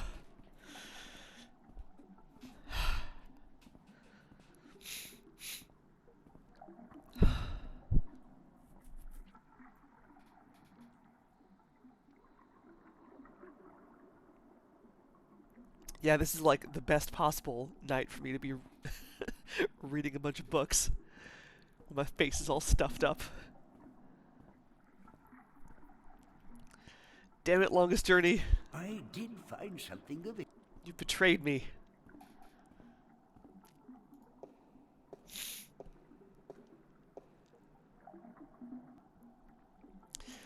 Okay, here we go. Travels in the Northlands by Jermaine the Discoverer, the first part. In my many years as a traveling poet and bard, I have journeyed far and wide across the fair realm of Arcady, and I have seen sights most people have not dreamed. I have stood on the magnificent and terrible southern capes in the midst of winter, when the storms are at their fiercest, while waves as tall as the towers of Altaban washed over my frozen body. I have witnessed the monstrous beasts that lurk in those dark and deadly waters of the south I have witnessed the monstrous beasts that lurk in those dark and deadly waters of the south swallow brave galleons whole. Creatures the size of mountains that with a flick of a tail can touch the depths of the sea and the stars themselves. I have crossed the great ocean from north to south and from east to west. And in the course been stranded on desert islands with no sustenance but what I could gather from the sparse vegetation for months at a time. I have ridden the giant Elguan across Changagriel, the wasteland from Altaban to Monterba, and further south, where the Teruk, the oasis, are few and far between, and I have seen the shifting dunes above the ruins of Gorimon, precious jewel of the Bakshivan Empire, concealed for centuries by the coarse and treacherous sand. And I have journeyed far west, carried on goodwill and destiny by shadow ships, to the strange and unknown cliffs of a world unseen by most, a world of an unfamiliar tongue and customs, a world of great wonder and mysticism. I have seen all this and more, but the fairest sight still I have seen in the lands of the north, from Arid to the border mountains, from Tyran to the Bay of Fire. No sight can ever compare to dawn at Mount Tyranne, looking out to the plains of Nedra, where wild stallions run free in the thousands. And to look on the city of Coruscant, not Coruscant, the Pearl of Fire, where the boiling sun sets in the ocean beyond, the slow waves reflecting dark yellow and red as they lap slowly upon the sandy shores, is an experience truly treasured and ne'er forgotten. These lands are blessed by the Creator, shaped by men yet wild and free and fertile, home to the greatest cities, the most precious sights, and the most cultured and civilized people in Arcady. Of all the fires I have rested my weary legs by, of all the taverns where I have learned the legends of tale spinners and memorized the songs of bards, of all the lands where I have wandered from city to village, it is to the Northlands I return time and time again to learn evermore. this were Skyrim, I bet you'd be reading all the in-game books. I would. 100%, yeah, I would be. Join me now, for I will evoke in you the very emotions I first experienced when visiting the sights and treasures of the northern lands. Join me, and I will surely bring you there, to the exotic midst of this blessed land, and you will pine for its rugged coast and green woods and its hardy people, and like me, you will ne'er rest until you can return to yonder shores. Marcuria. O Marcuria, thou unkempt diamond, of capitals thou art by truth the fairest. Thy counsel many seek, for knowledge kept within is centuries sought and gathered. By men wiser than the ages, brought hither by word of mouth, Marcuria, change thou not the course of war. Between thine people, diplomat, wise man, magician, all this and more. Thou hast without equal the mark of merit and virtue. Written by Jermaine Earthrin, the poet. It's an ASMR stream. You know, I'm okay with that. I just wish I wasn't so, like, nasal right now. The august capital of Aerie, the unified country, Marcuria, lies on the hardy southern coast of the Northlands, halfway between Tyrant and Coruscant. It is a port of call for merchants, traders, adventurers, and pilgrims from all 4 continents. A place of commerce and diplomacy for millions of humans and other species. Aerie is a strong and proud land perched between the plains of Nedra to the north, the land of the Tyrant to the west, the Great Sea to the south, and the forests of the Northlands to the east. And inhabited by humans, Dolmari, Tyran, Mole People, and Venar. Hi! Yes, hello, Spud. Spud wants to read too. Aerie was formed after Marcuria emerged as a major center for diplomacy and trade and became the banner under which the surrounding lands united as one. Aerie is a democracy currently led by the chief counsel of the Aerie flag, Lord Igvan Delan. The High Council, composed of the ministers who govern by representation, resides in the Marcurian Hall of Assembly, flanked by the palace and the barracks. The Aerides are traditionalists, and their form of government has barely changed over the last few millennia. In High Tongue, Aerid means unification or assembly. Marcuria is one of the largest cities of Arcadia, the capital of Aerid, and a center for trade, diplomacy, and cultural diversity. Populated by a large variety of races from human to Venar, Marcuria has grown from its origins as the birthplace of humanity to a city of all Arcadians and the hub of the civilized world.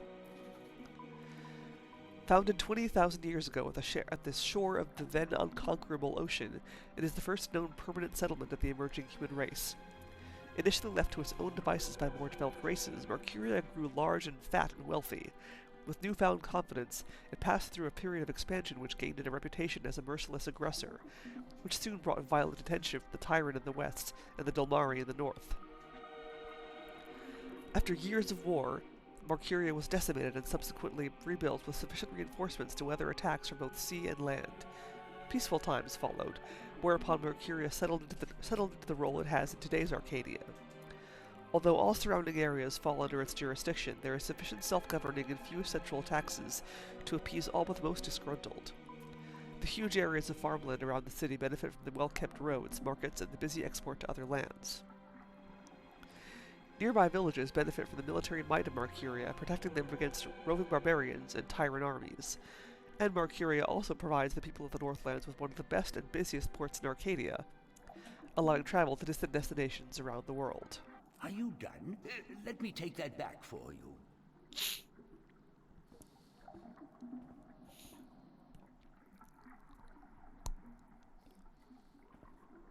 Oh. Oh. Lap friend.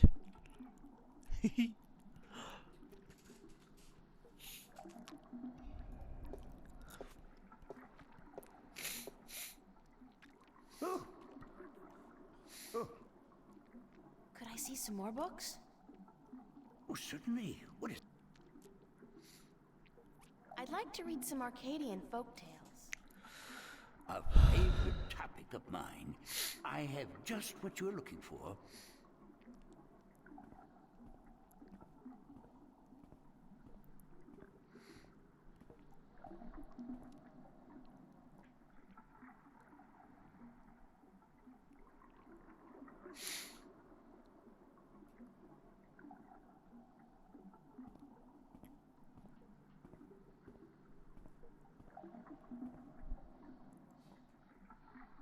did find something of interest. I'll leave.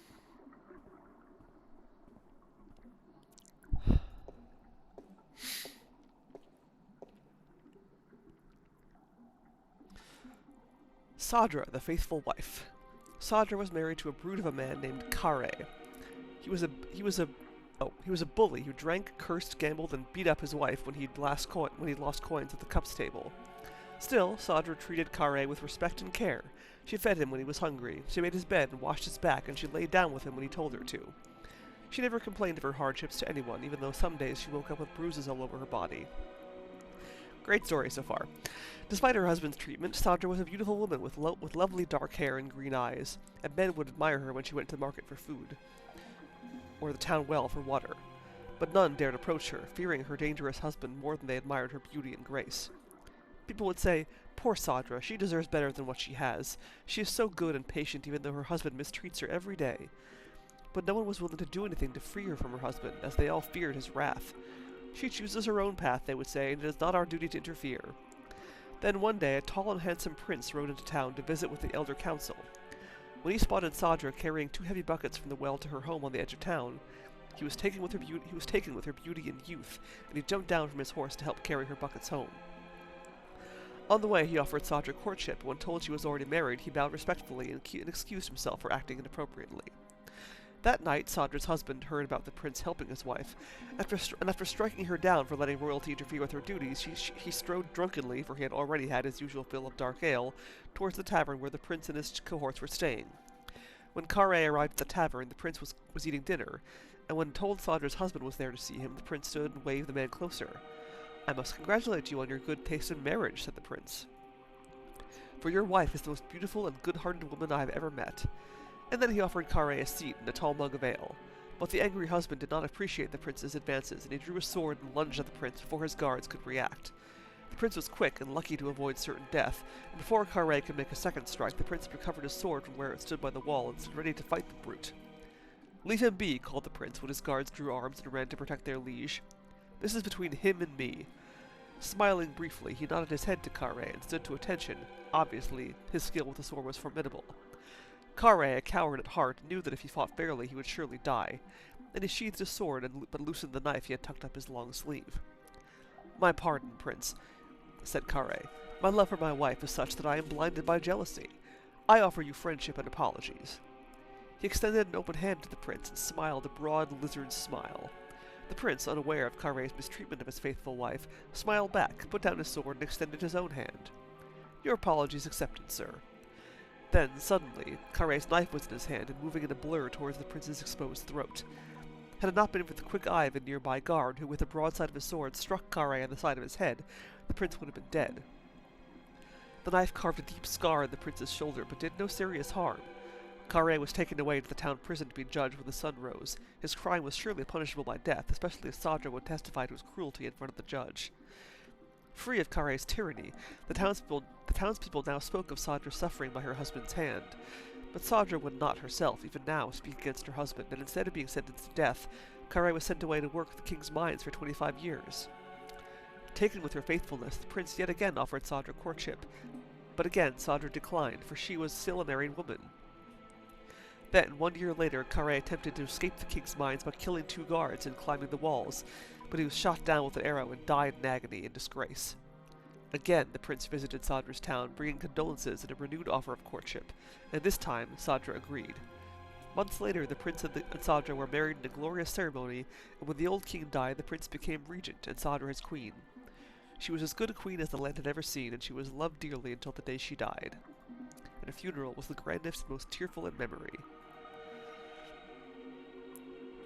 It's not really a story about her, is it? The Children of the Lake. There was a village by a lake where no couple had borne a child for 20 years. The villagers were desperate, for without children their village would wither and die, and they turned to their god for help. The next morning, 50 young children rose out of the misty lake and wandered onto the shores, much to the joy of the childless women. "We are yours," said one of the children, "as long as you remember one thing. You are never to fish from this lake again. Instead, you must learn to hunt in the forest and live off the land." The villagers agreed, though they worried they might go hungry since they were used to catching and eating fish from the lake. But it didn't take long before they had taught themselves to hunt and grow wheat and potatoes in the fields. Yeah, that's true. Oh, she's so good. She's such a good woman because she's faithful to her shitty husband. Yeah, for sure. I mean, there was only one woman in that whole story, so it couldn't have passed the Bechdel test. 18 years passed, and then one day an old man grew tired of rabbits and deer, potatoes and bread, and he longed to catch a big fish and cook it over a sizzling fire. He took his boat out to where the villagers would not see him, and he sank his line. Almost immediately he caught a large trout, but as he was rowing back to shore, he saw the children of the lake wander from their homes back into the dark waters from whence they came. Their mothers called for them, tried to hold on to them, begged them not to leave, but they would not speak. And one by one they disappeared into the lake. The old fisherman then saw, as the children sank into the murky waters, how they turned into large fish and sped off into the deep. He was shameful then, and dragged his catch back in the water, but it was too late, and the village would forevermore remain childless. Are you done? Let me take that back for you. Yeah, like, the Bechdel test has been, like, blown way out of proportion, and is, like, frequently used to be like, this movie is a bad movie because it doesn't pass the Bechdel test, or it's not a feminist movie. It's like, no, there are other things to consider. It's called nuance and context, and, you know, don't be an idiot.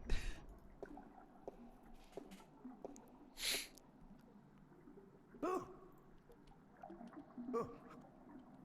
Could I see? Oh, sir. Okay, I think that's all the books.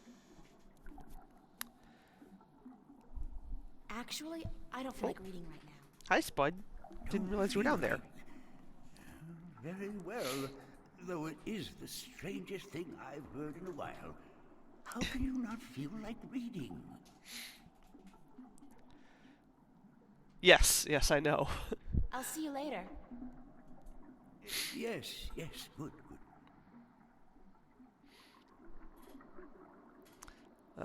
Okay, well, that was a lot of reading,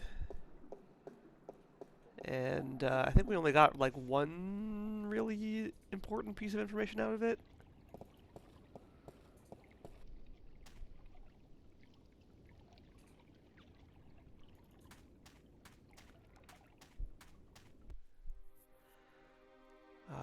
But I believe, let's see. Let's go to the pier. Hello.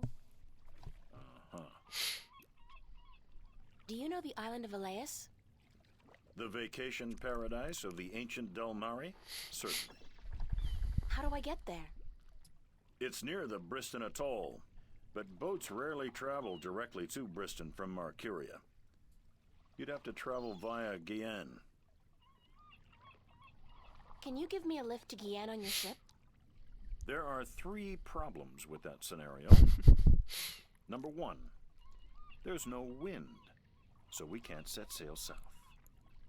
Number 2, I lost my navigator a few weeks past, and I have yet to find his replacement. And number 3, you're a woman.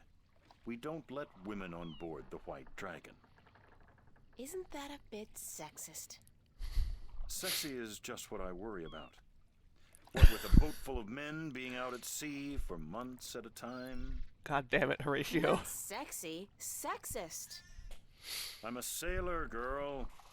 What do you expect? Good bedside manners? Hey, Spud. Wanna come up my lap? No?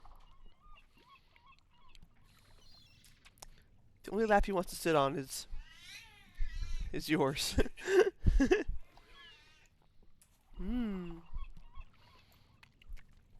He'll only sit on my lap when I'm out in the living room. In the computer room, he doesn't want to sit in my lap. I'd really appreciate it if I could hitch a ride with you to Guyenne. Ain't gonna happen. Sorry. Bye.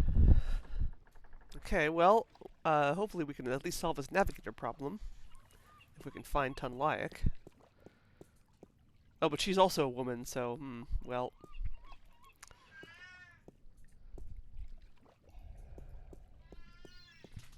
Hello again, old man. Eh?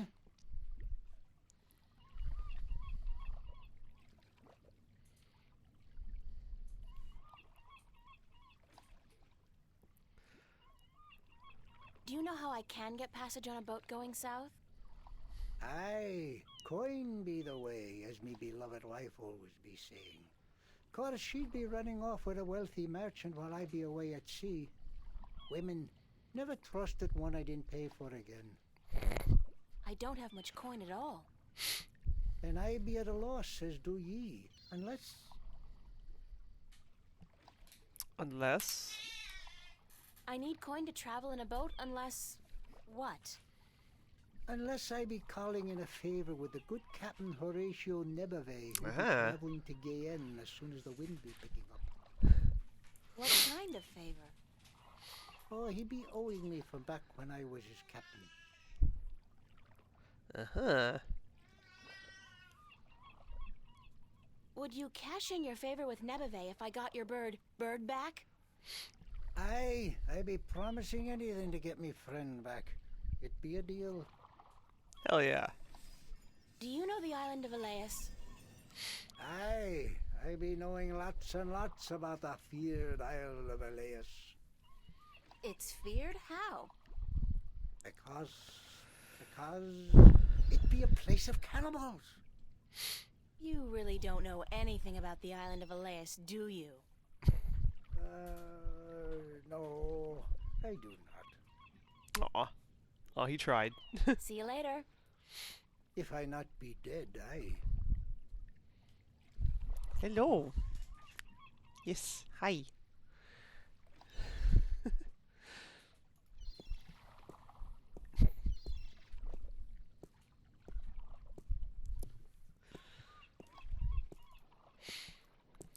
Okay, so he needs a navigator. We know there is one. I don't know where she is. And we need to get his bird back, which we gotta do by winning the cup game. So I think Blacktails was right. I probably do have the means to do that somehow. Not sure how, though. He's selling a variety of fresh shellfish and other, delicacies. She's selling a variety of fresh fish. Those guys must be part of the City Watch. They look a hell of a lot more intimidating than the Newport cops, despite the lack of an exoskeleton.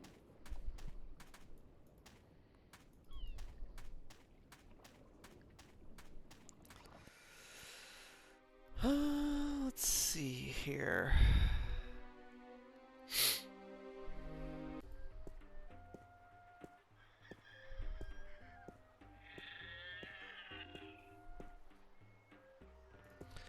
Don't suppose Tobias has anything new to say, does he?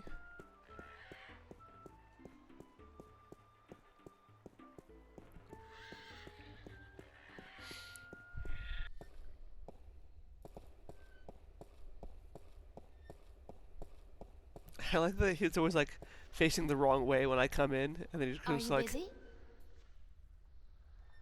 whoop. I'm never too busy for you, April. What may I assist you with today? Okay, Thank you. Good day. nothing new.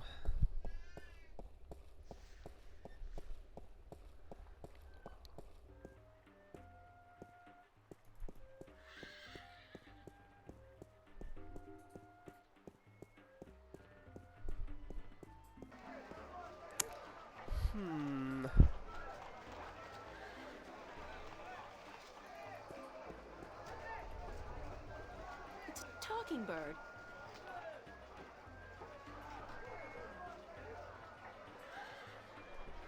Wonder if that's supposed to be anybody in particular, or just any old head.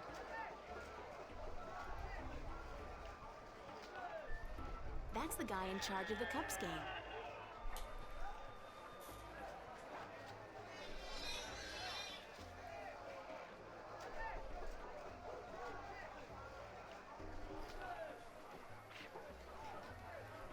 It's a magnetized screwdriver. Ah, It's okay. a cups game. Right, because... I got a whole handful of these Arcadian iron coins. Right, okay. That's how I do it, because the coins are iron. And I can use the power of magnetism!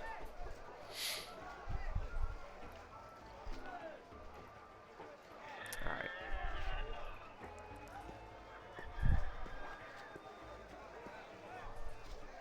I'll try one more. Keep your eyes on the cup.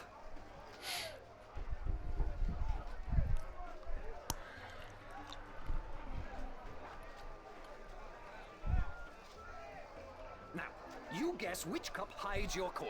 If you get it right, you win another coin. 3 in a row, and you win a prize.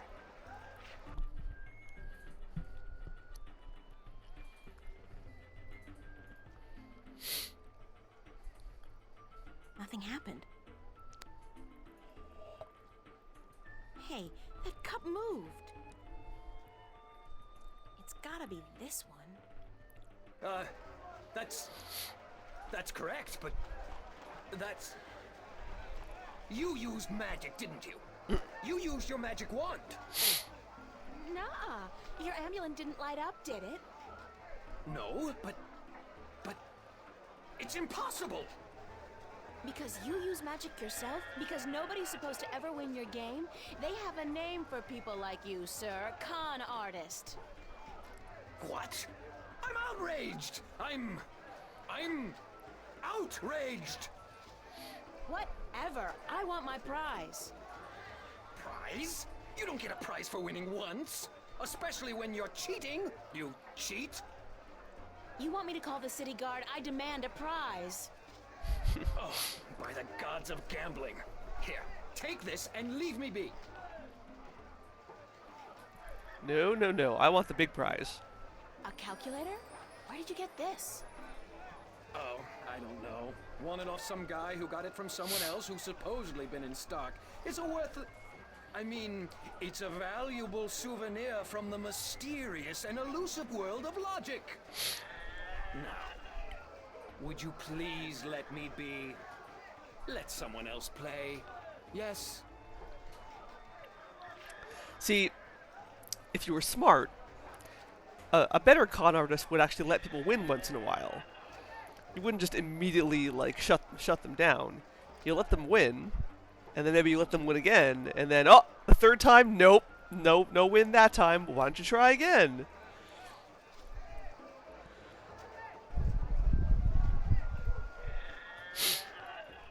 Strangely enough, it's an old-fashioned calculator. Like the ones they used back in, like, the Elizabethan times. Sure, April.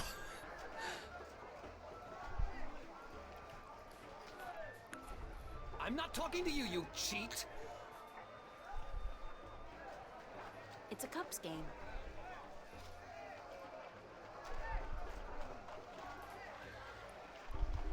I want to play again. No, not you, lady. Get your errand off my table. I have a right to play. I didn't use magic. You did use that magic wand there. That's magic to me. No, it's science, not magic. There's no sign that says no science allowed now, is there? What do you want from me? I want to play. Sorry, lady, that magic wand of yours will put me out of business. I'd rather close up for the day than let you play another game. Then give me the bird. I want to play again. With that magic wand of yours, you'll put me out of business. Sorry.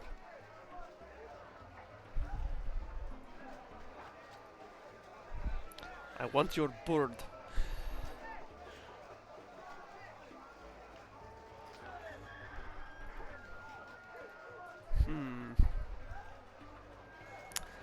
Well, I do remember that the calculator is the solution to a different puzzle. But it's not the one we want right now.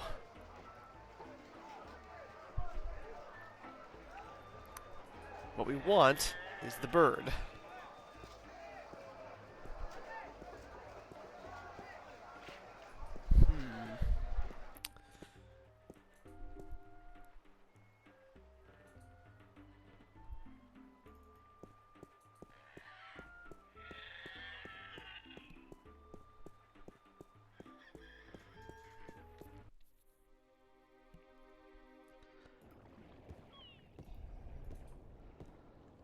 wonder if Brian has anything new to say. Hello? I have some more questions for you. Shoot. I don't have any more questions for you. Very well. Thanks, Mr. Westhouse. Always a pleasure, April.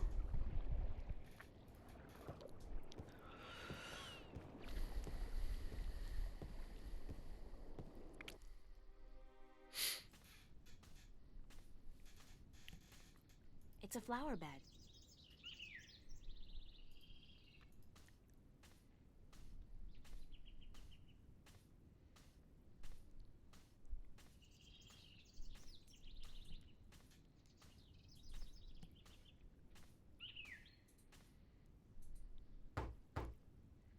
Enter, honored guest, and I would have been with you presently.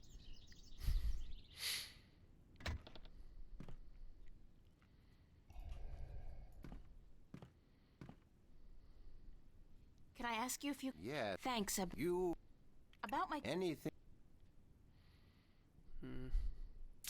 Nope. That's about it. I'll talk... Let's... Nothing useful from Abnaxis.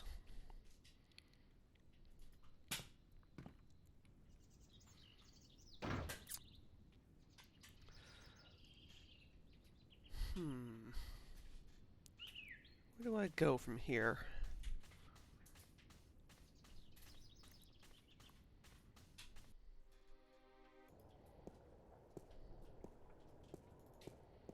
I wonder if she's caught anything today. Clean and clear. Much unlike the water in Venice. That's a funny-looking animal. I'll visit the Mercuria petting zoo when I'm done saving the world. It's a small wagon pulled by one of those strange beasts. The Journeyman.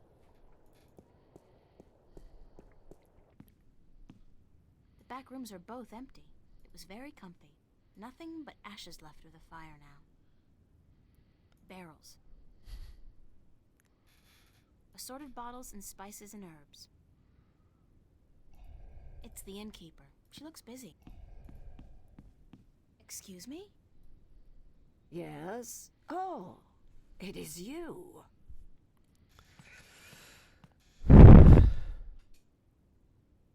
Do you know when to unlock... I could not tell you, child, but from what I... Thank you. You're welcome.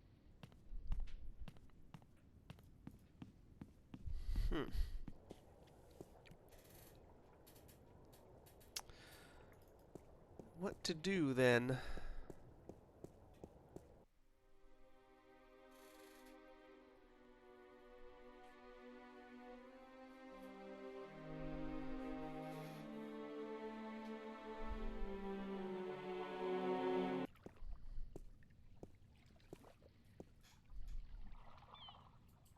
It's the White Dragon, apparently the fastest vessel there ever was, although I'm guessing that'll be kind of difficult to prove. Assorted cargo.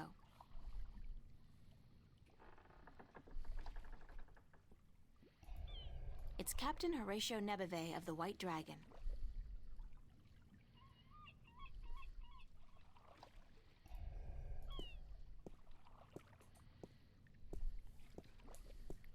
Hello. It really... Ain't gonna happen. Bye.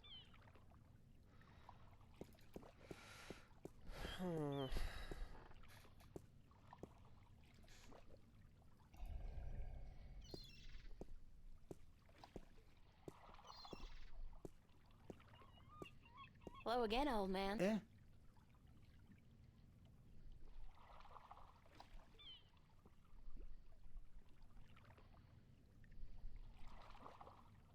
Sure. I... See you later. If I not...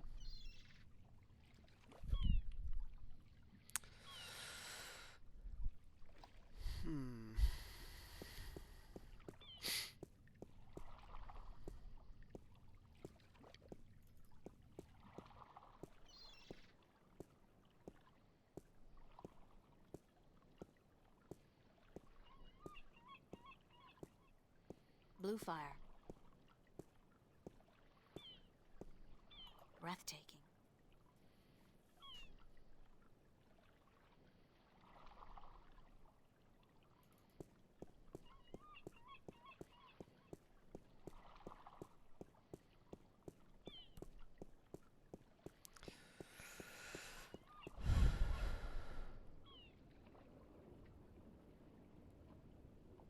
Ancient walls.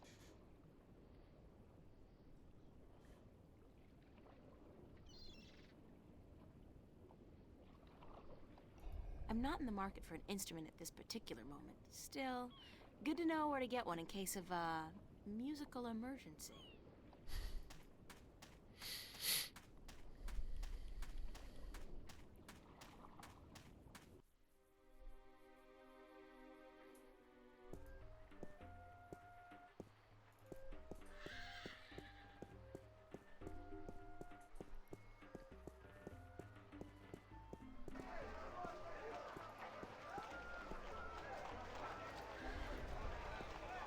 Did you make your delivery? By the...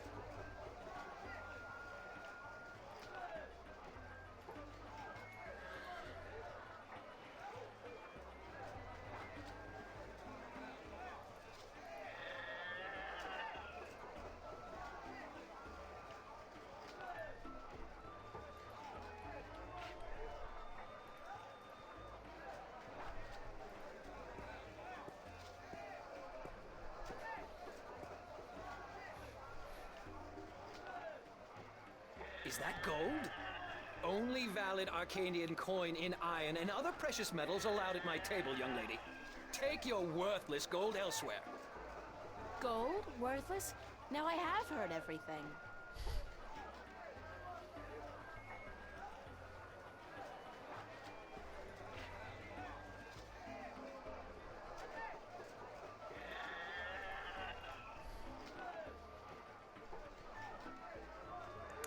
I wish I could give him show him the cash card. Like, this is money, right?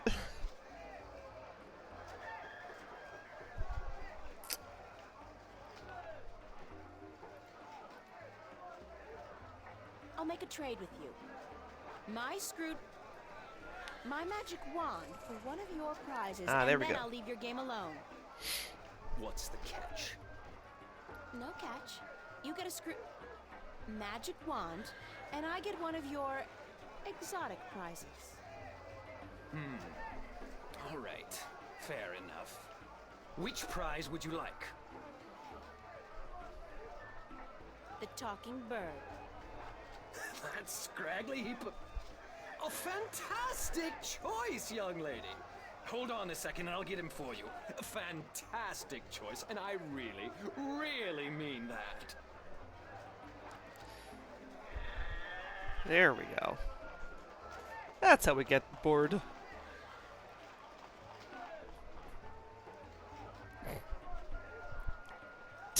Just stuff them in your pants. Those are some tight pants, too. So, you're a bird, huh? Yeah. Wait a second. Did the old man send you to get me? I guess he did. My name's April. Oh, God, is there no escape? I mean, not that I like being cooped up in a cage for gamblers to gawk at and children to spit at all day, but give me a break. It's better than being locked away in a stinking chest. Thanks a whole bunch for rescuing me, April. You're welcome. No, hey, that's not what I meant. I was being sarcastic. Do you know what sarcastic means? Speak all tongue? Yes? No, actually, I don't. I speak English. English? I don't know where you're from, lady, but you're weird. Okay, so let me go already, alright? Enough with the I'm human so I can boss the bird around shtick. We're all impressed. Sorry, I promised the old man I'd win you back. I need a favor from him badly. Yeah? So what's so important you'd sacrifice a bird's happiness and well-being? The fate of two worlds, billions of people, and the balance. Yeah? So... No, forget it. So were you always just bird? Or did you have a better name? No, it's always been Bird.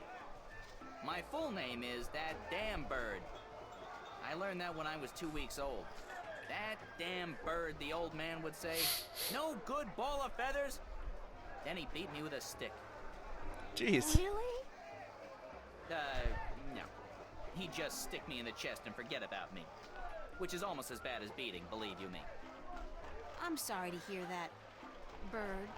You know, if you were my bird, I think I'd call you Crow. Yeah, well, I'm my own bird, lady, and I don't... Crow. You'd call me Crow? That's a pretty good name. It's a proper name, at least, not just an insult. Anyway, I guess I'd better get you back to your master bird. He's pining for you. All he's pining for is coin to gamble with. It's really none of my business. Sorry. Sure you are. Bird, aka Crow. Another one of this series' best characters. Everyone loves Crow. It's Crow. So now that we have Crow,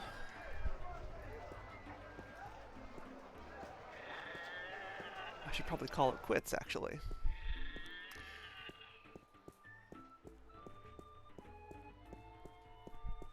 We'll end on a high note, ish, of having met Crow and being on the way to reunite him with this jerk.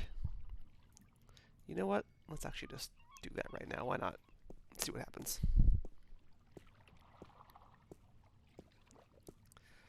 Here's your bird, sir. It wasn't easy, but I got him back. I sure hope you're grateful.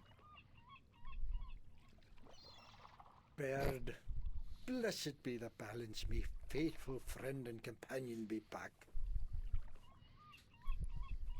No, not back in the chest, not in the chest!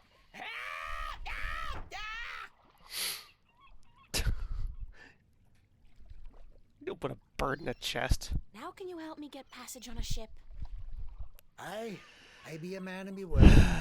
Speak ye with Captain Horatio Nebevay of the White Dragon, the ship behind yous. Tell him Umbrianos be sending yous to cash in on that old favor he be owing me. Thanks, old man. Ire.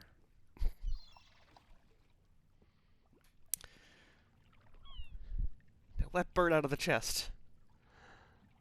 Please. The old man keeps his bird locked in there. Poor guy. The bird, that is. Hello again, old man. Eh?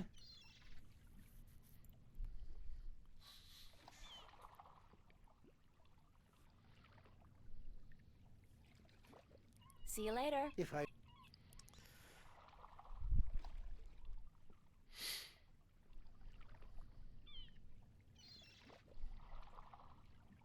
It's a lighthouse.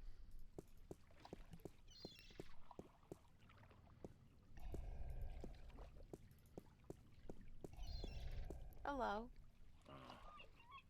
You know old Umbrianos, don't you? The old drunk? Aye, he be a good captain once. But ever since he lost his ship, he hasn't been much worth to anyone. Be that as it may, you do owe him a favor, right? Aye, that I do. He saved my life more than once. And I wouldn't be captain of this beautiful lady if it weren't for him. Guess what? I'm here to cash in on that favor. I'll be damned. What did you do for the old geezer? Promise him your hand in marriage? Don't you mind that, old boy. Just get ready to sail south. You're giving me a lift to the island of Elias. I mean, since you're already heading for Gien. I am? That could prove a little tricky. How come?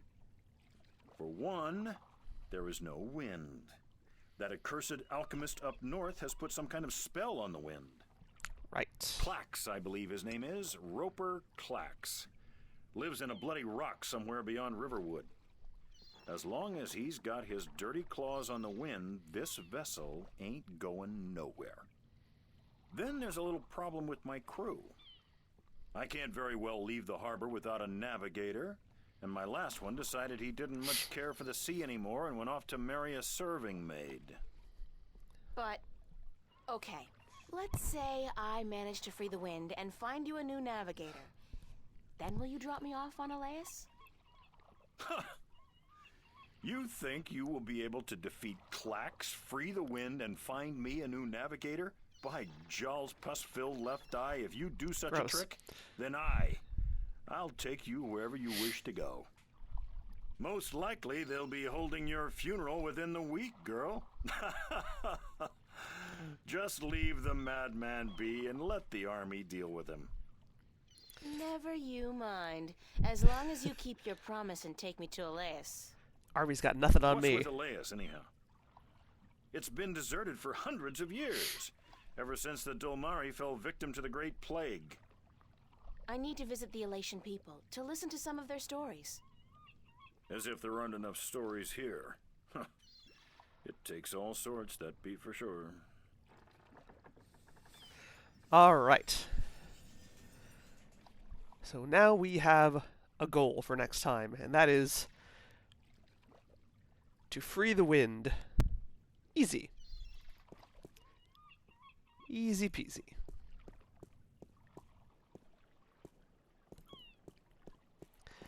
Let's head back to the city gates, and we'll take it from there next time. That's gonna be a fun one because, yeah, that means next time we probably get to meet Roper Clax, who is another very good and memorable character.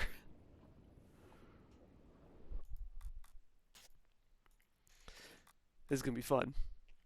All right. It might involve beans. Yes. Yeah. All right. So, I see what you did there. It's okay. I saw nothing. I saw nothing! Right. So, yeah, thank you for coming, everyone. Sorry for my crappy voice tonight. I was definitely not expecting to do so much reading, but it is what it is. And I'll be back next Tuesday for Guacamelee, which I did not stream this week because I was feeling like crap yesterday. So yeah, we'll pick up Guacamelee again next Tuesday, and Longest Journey again on Wednesday. Let's see if anyone's around for raiding. I should. I mean, you're not wrong. Do do do do do do do do do do do do do do. Ooh. Oh, that's interesting. The Sanctuary crew, or Neo Sanctuary crew, was streaming the Fatal Frame 2 remake. That's awesome. Oh man, yeah, Fatal Frame rules. I need to replay those games. And I also need to finish Fatal Frame 3, which I never did. That's something I should I mean, that's for console streaming if I ever get that happening. Which I keep talking about and has not happened yet. But anyway. Yeah, let's check out some Fatal Frame 2 remake. That's exciting. So once again, thank you very much for the company. And I'll see you next week. Good night, folks.